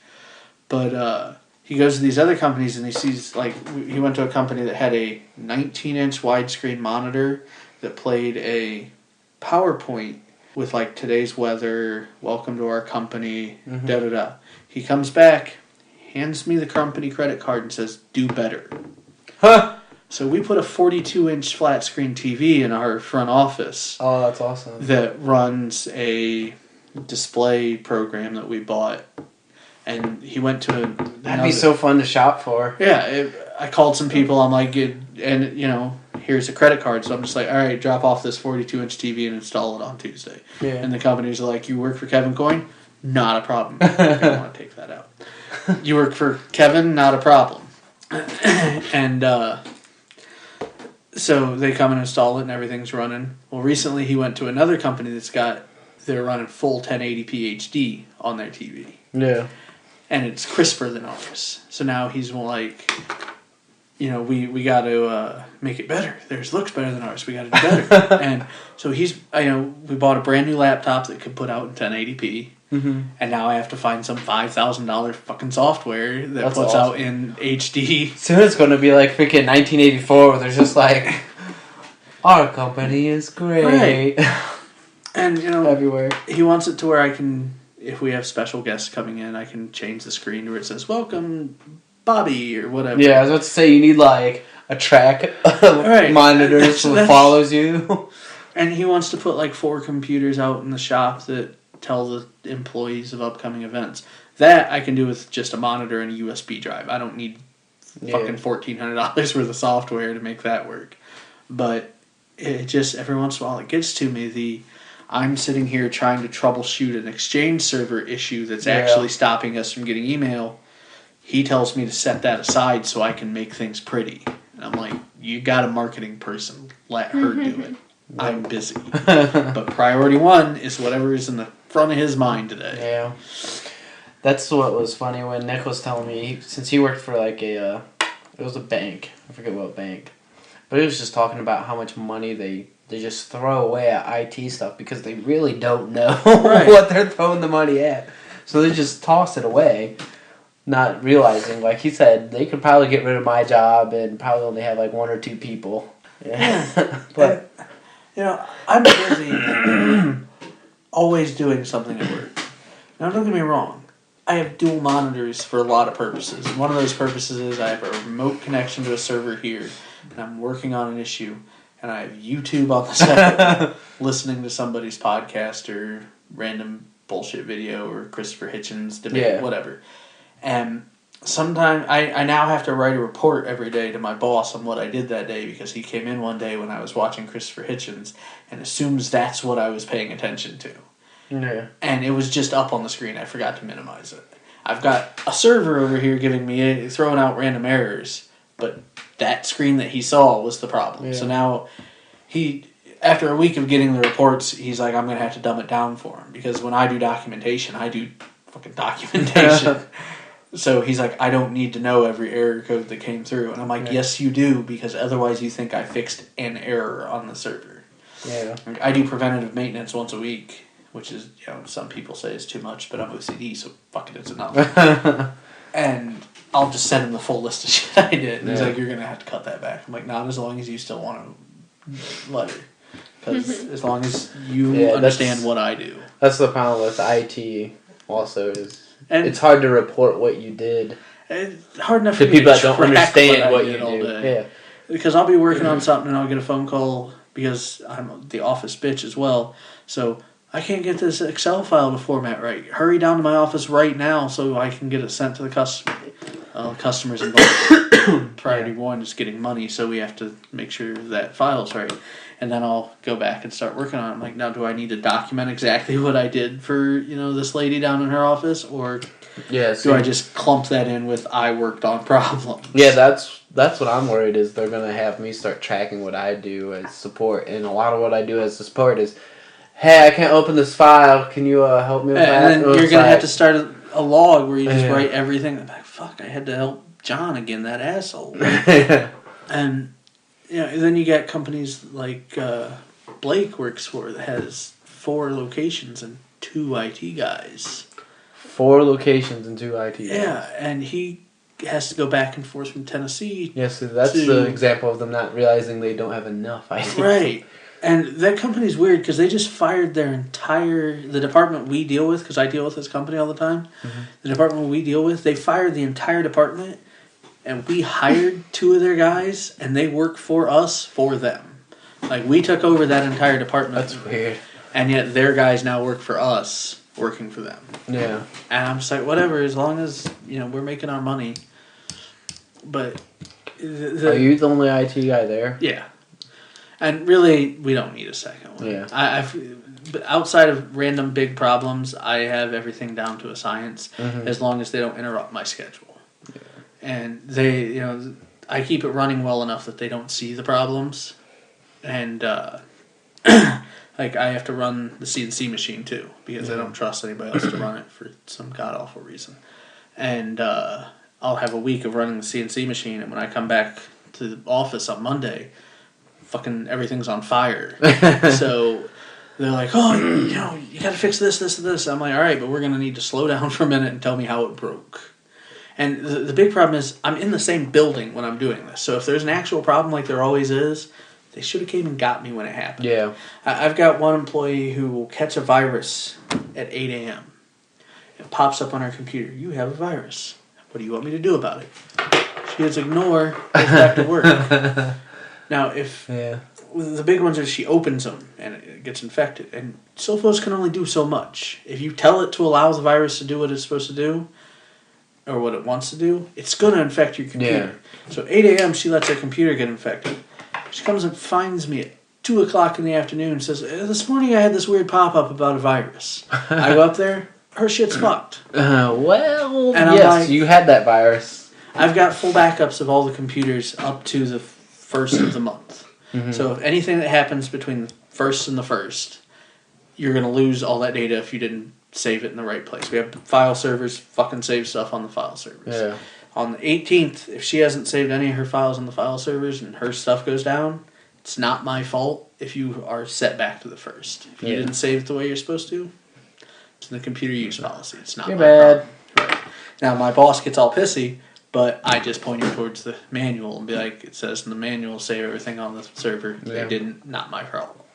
Mm-hmm. Yeah, seeing what people don't know about computers is pretty terrible. Like, pretty much everyone I work with actually uses, instead of like making an individual folder for every client they have a dump folder that it's just one folder with just files and files of clients, and it's like, how do you find anything with this system? And it really is like just searching, just browsing through the lines, looking for this name. Right. And it's like, I have like the system where all of my clients are in, they have each their separate folder, and I have like the one blank folder that I just copy and paste because it has all the files I need in it, and I just rename it whenever I have a new client.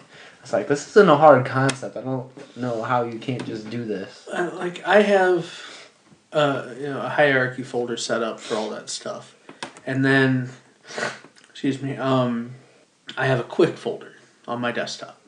And someone needs a file converted or somebody needs something done. Quick folder? Yeah, it's a folder called Quick. Okay. And I just drop the files in there real quick, deal with them. And at the end of every day, I deal with whatever's in the Quick file. Mm-hmm. So if I need to hold on to it, I will file it properly. If it's just junk file that they needed formatted real quick, fucking trash. I don't get... And like, everybody hates when they come into my office to try to use my computer, because I don't have icons. Icons are turned off on my computer. Because I got 2 huge monitors and no icons. And they're like, how do you find anything? I'm like, it's called the start button. You click it and you find the program you need. Yeah, I had that. Well, not even that. Do you have Windows 7? Yeah. I use the little, like, toolbar at the bottom now. I've It's got like, 5 you got the programs. quick launches. Yeah, I've got 5 programs there and 6 in the start menu that are quick launch. Yeah. And outside of those programs, if I need it, I know where it is. I know where to... And, like, I even clean up my start menu. It doesn't... There's not... Every software doesn't have its own folder. I have a tools folder that has all my tools in it. I have a that's what I software did. folder that has any software I use normally. And then people get on there and they're like, I can't find anything on your computer. I'm like, why the fuck are you on my computer? I'm like, technically, nobody else in the building is supposed to use my computer because I'm the only pure administrator. I have access to everything in the building. And they're not supposed to get on there. And if I walk away from it, I lock it. But 2 people in the building know my password for some reason. And they say they have to because they own the company. So Fair enough. So they can go to it and try to use it when I'm not there. And I'm like, don't. You're just going to confuse yourself and break something. Yeah. And I back my computer up every day. There's no going back to the first for me. It's if I make a major change, it gets backed up. And my computer's actually included on the cloud backup. Nice. Just because of how much I use it. And they don't get the concept of virtual. Yeah. When I said I'm buying 3 servers, they thought I was buying 3 server boxes. And when one server shows up, they're like, where's the other 2? I'm like, inside the first. It's in here, guys. Don't worry about it. That computer has 16 cores at the moment. I can split that up between as many computers as I want. I guess the center has like 15 servers, and they're all for random stuff, and they get so confused where stuff is. Like, which server did I put that on? We have like 3 virtual servers. We have 2 Linux servers. They have. My users only have access to 1 server. Well, yeah, the people only have like access probably to a general server for all the files and everything, but like we also have like a Spark thing, like an IM, and they have like a server for that. Yeah, I've messed with some stuff. I'm beta testing server 2013 right now, 2012, whichever it is. Looks cool. It's pretty. Doesn't look anything like Windows 8, which is good. I'm also testing Windows 8. I was about to say, have you messed with Windows 8 at all? It's like the app touchscreen. Yeah, well, that's just it. If you don't have a touchscreen, I don't know why you own it. Yeah. Like, they've tried to make it... That's what I figured. And they've done better about making it more PC-friendly, but it was originally meant to be a tablet-exclusive operating system. And I don't know why, but they keep fighting people adding the start menu back. Like, it doesn't have a start menu natively, but you can download software to add one. And, like, they started pulling programs, like, not making it available to the computers that had start menus. And I'm like, why are you fighting? People like the same. Yeah. Like, nobody wants to change. That's but why... I get the idea because touchscreen eventually will be all there is. But why can't there be a start menu on a touchscreen? There can be. That's the point. Like, you shouldn't remove people just editing your program like that. That's especially just dumb. when you're trying to port it over to a computer now, and the default input on a computer is a mouse. Yeah. So why not just let them have... Because even like my tablet, hang on, that's a start button in my opinion. Opens to all the software. Yeah, that is a start button. So people don't like change. I don't mind change. I'm perfectly up for it. But your general user is not going to go for it. It has to be logical change, though. You can't just completely wipe and change everything we've ever learned about computers and try and make it different. Right. And, there's been a lot of changes that made no sense. Windows 7 made some big changes that you can't do a repair installation of Windows outside of Windows. You have to boot into Windows and then open the disk and tell it to repair. So if your installation is fucked and you don't have a backup, which I need to figure out because I can't find my CD. My computer's all screwed. Hook me up with one because mine's Windows 7 CD. I need. Which version? Couldn't tell you. I'll have to look at it. I'm getting like the blue screen of death, physical memory dump every now and then. Basically, I turn off my Wi-Fi and then I do stuff. I can't use it for internet access basically because that's when it starts to screw up. Which is, I've tried using like Malwarebytes and.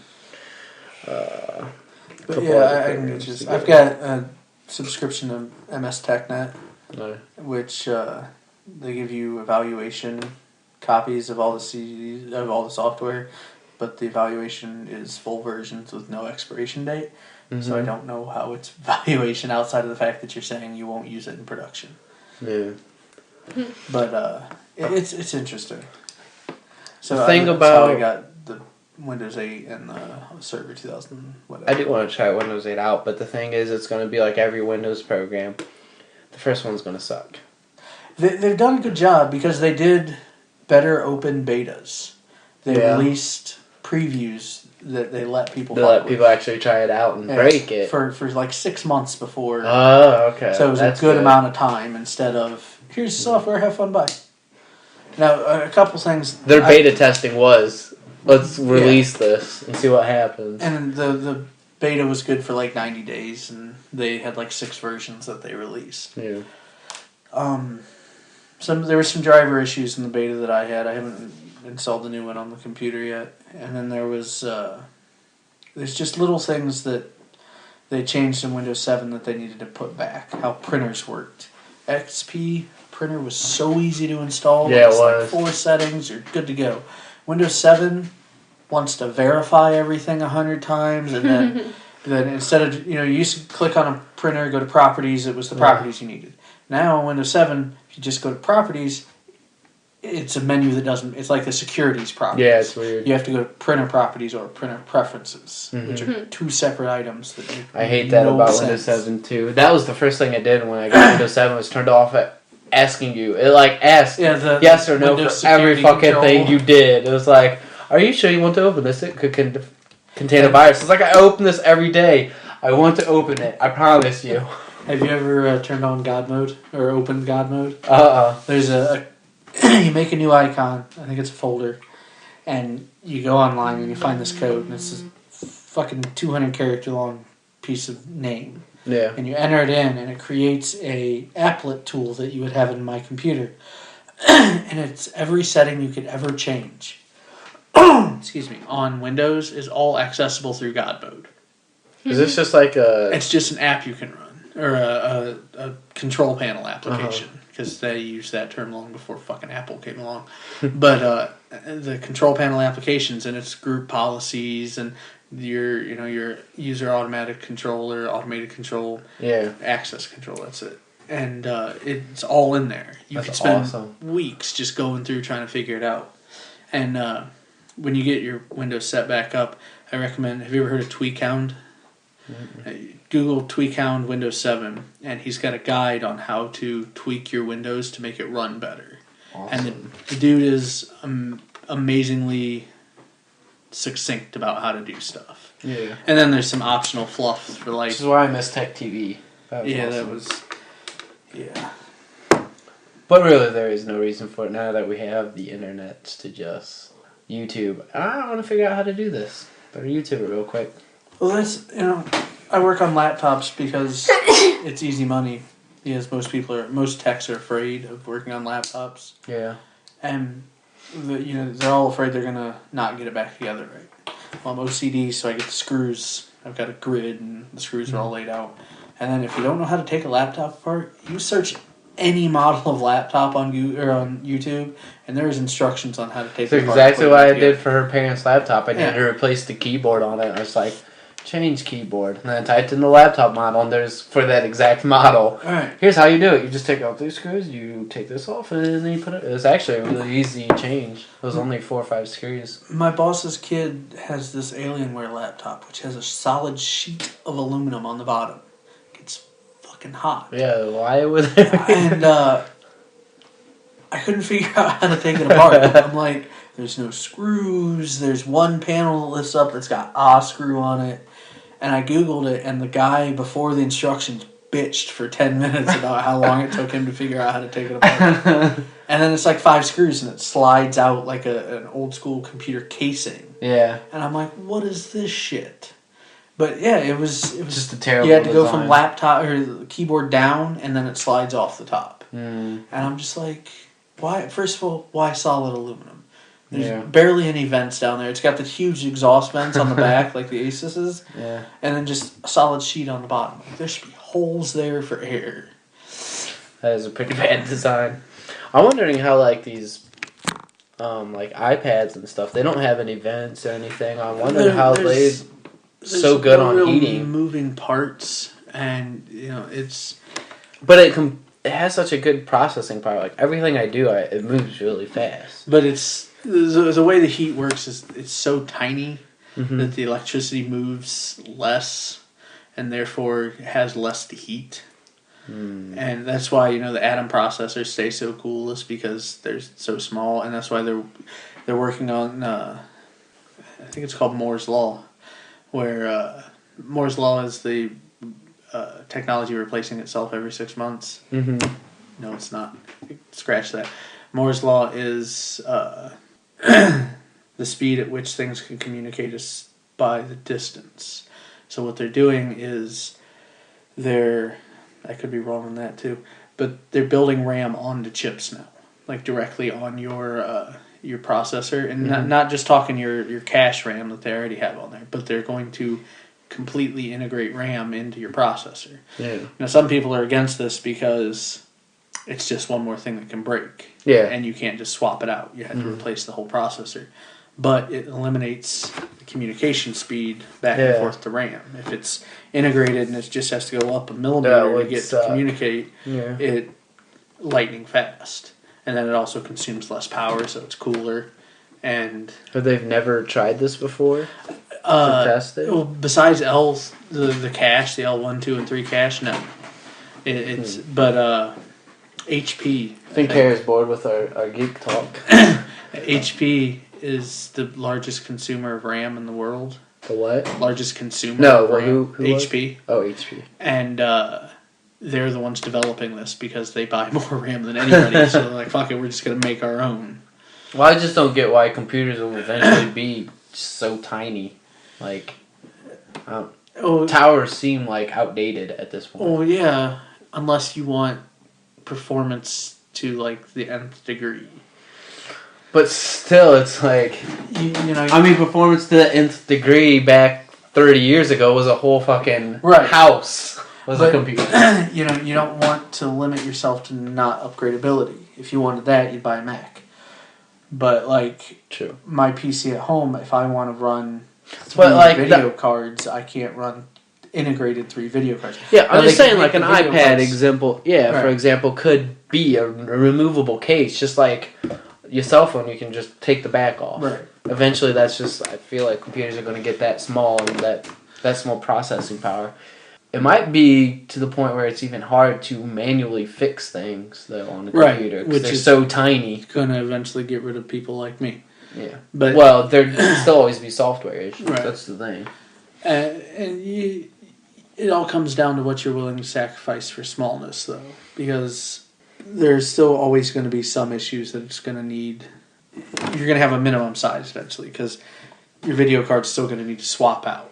So your video card could be the size of a quarter, but it's still, if I want to run dual video cards, I still have to have 2 of them in there.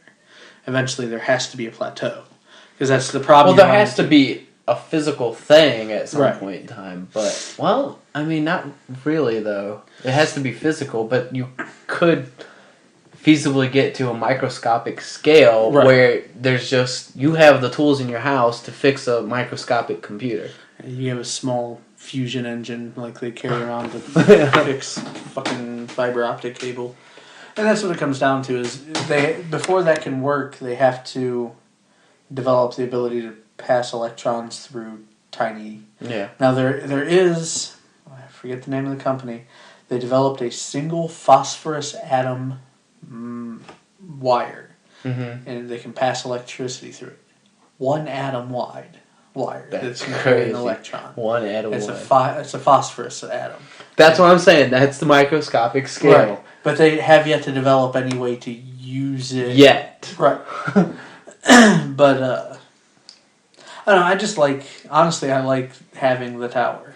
But you like having the tower because you're used to having the tower. Right. When you got to the point where you don't even have to see your computer to use it, when you're just like computer on and your whole wall turns into a monitor, I don't think you're going to be upset about it. Right. As long as it still looks cool, right? Yeah. Well, and also, eventually computer processing power is going to be so cheap. For like what we Right. can do today, if in 20 years, that's like a quarter.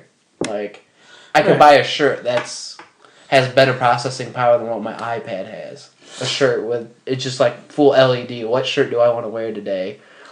Well, that's like, It's just one shirt. they talk back in the day, there was Warren Buffett or Gates or one of them had a set of LED screens or LCD screens around his house. Yeah.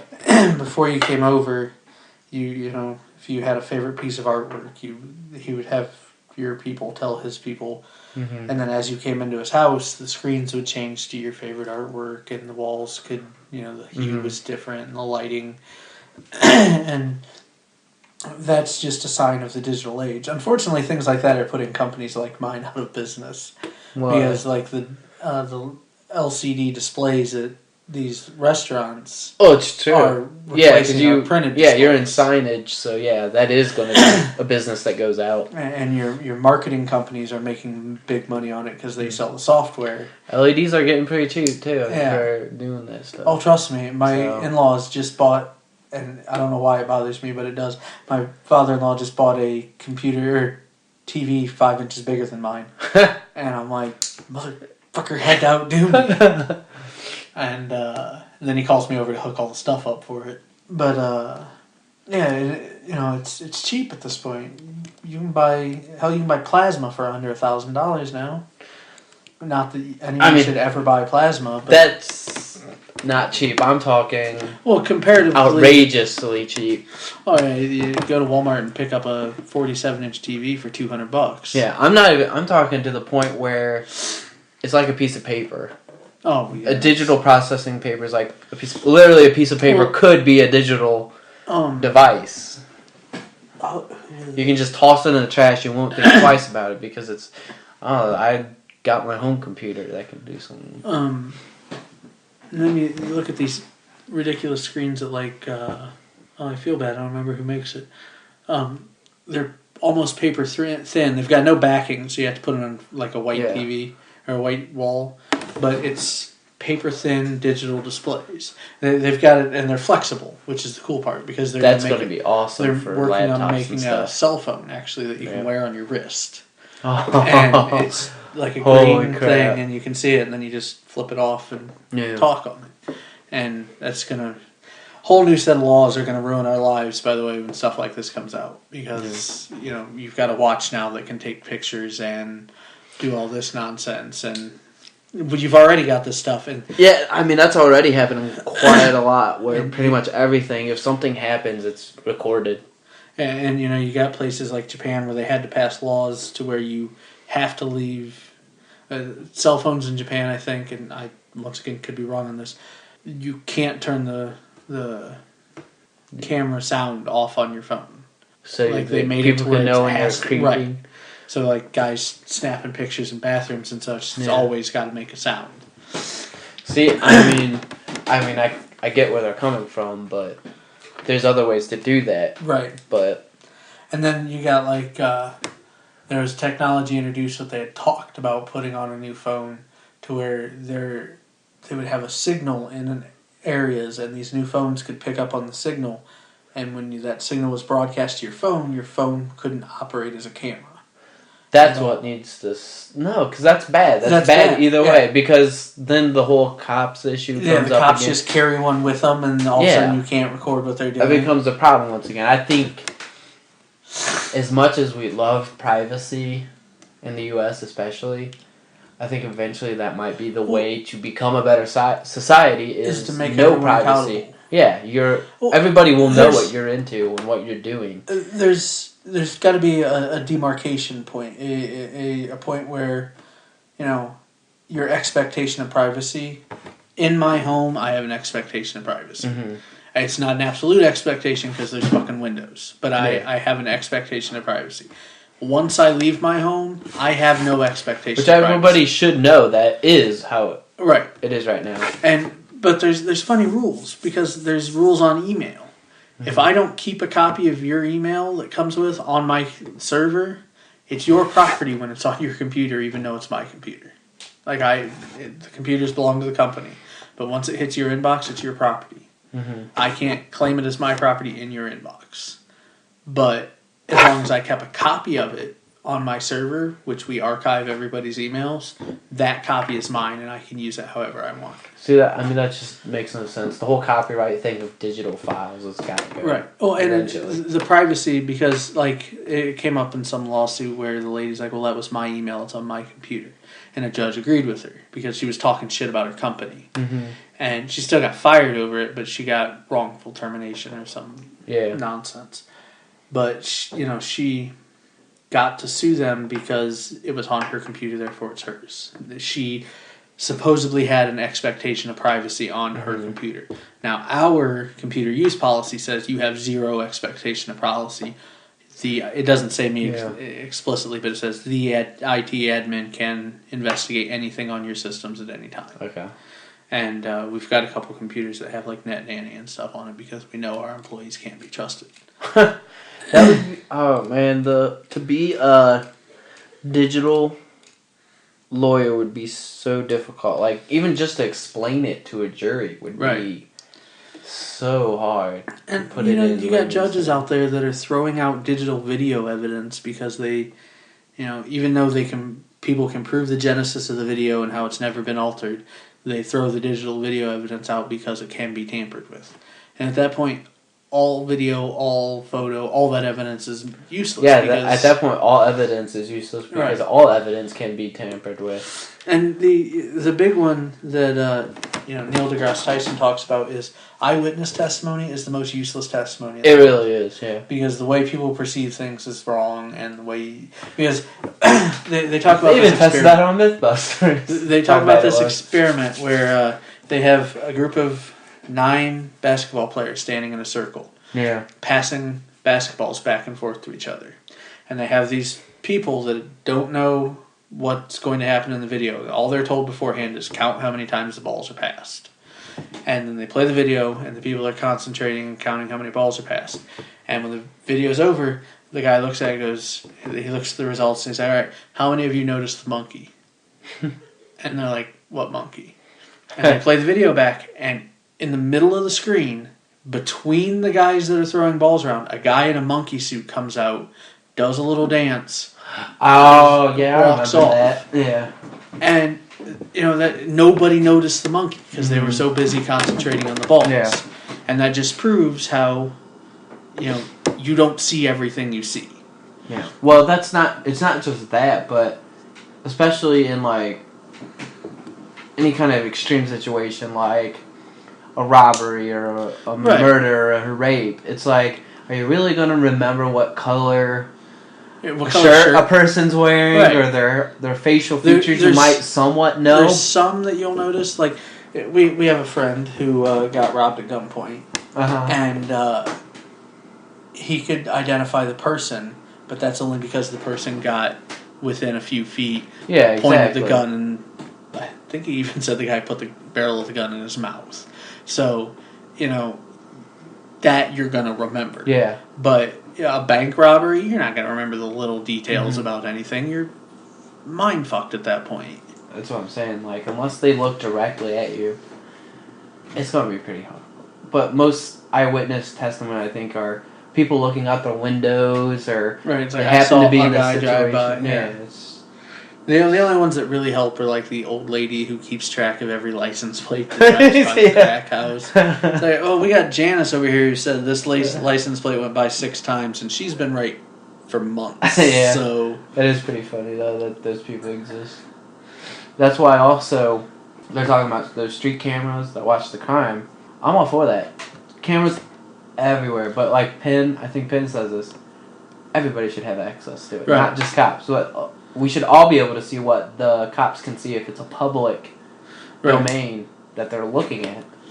It should. That's and you're gonna have those old ladies that I'm just gonna watch what's going on in the neighborhood, just like to listen to the CB radios all day. There's a page of Reddit called Open Webcams, and it's literally just the addresses of thousands of webcams around the world that are just open for people to watch. That's awesome. Did you ever hear about they did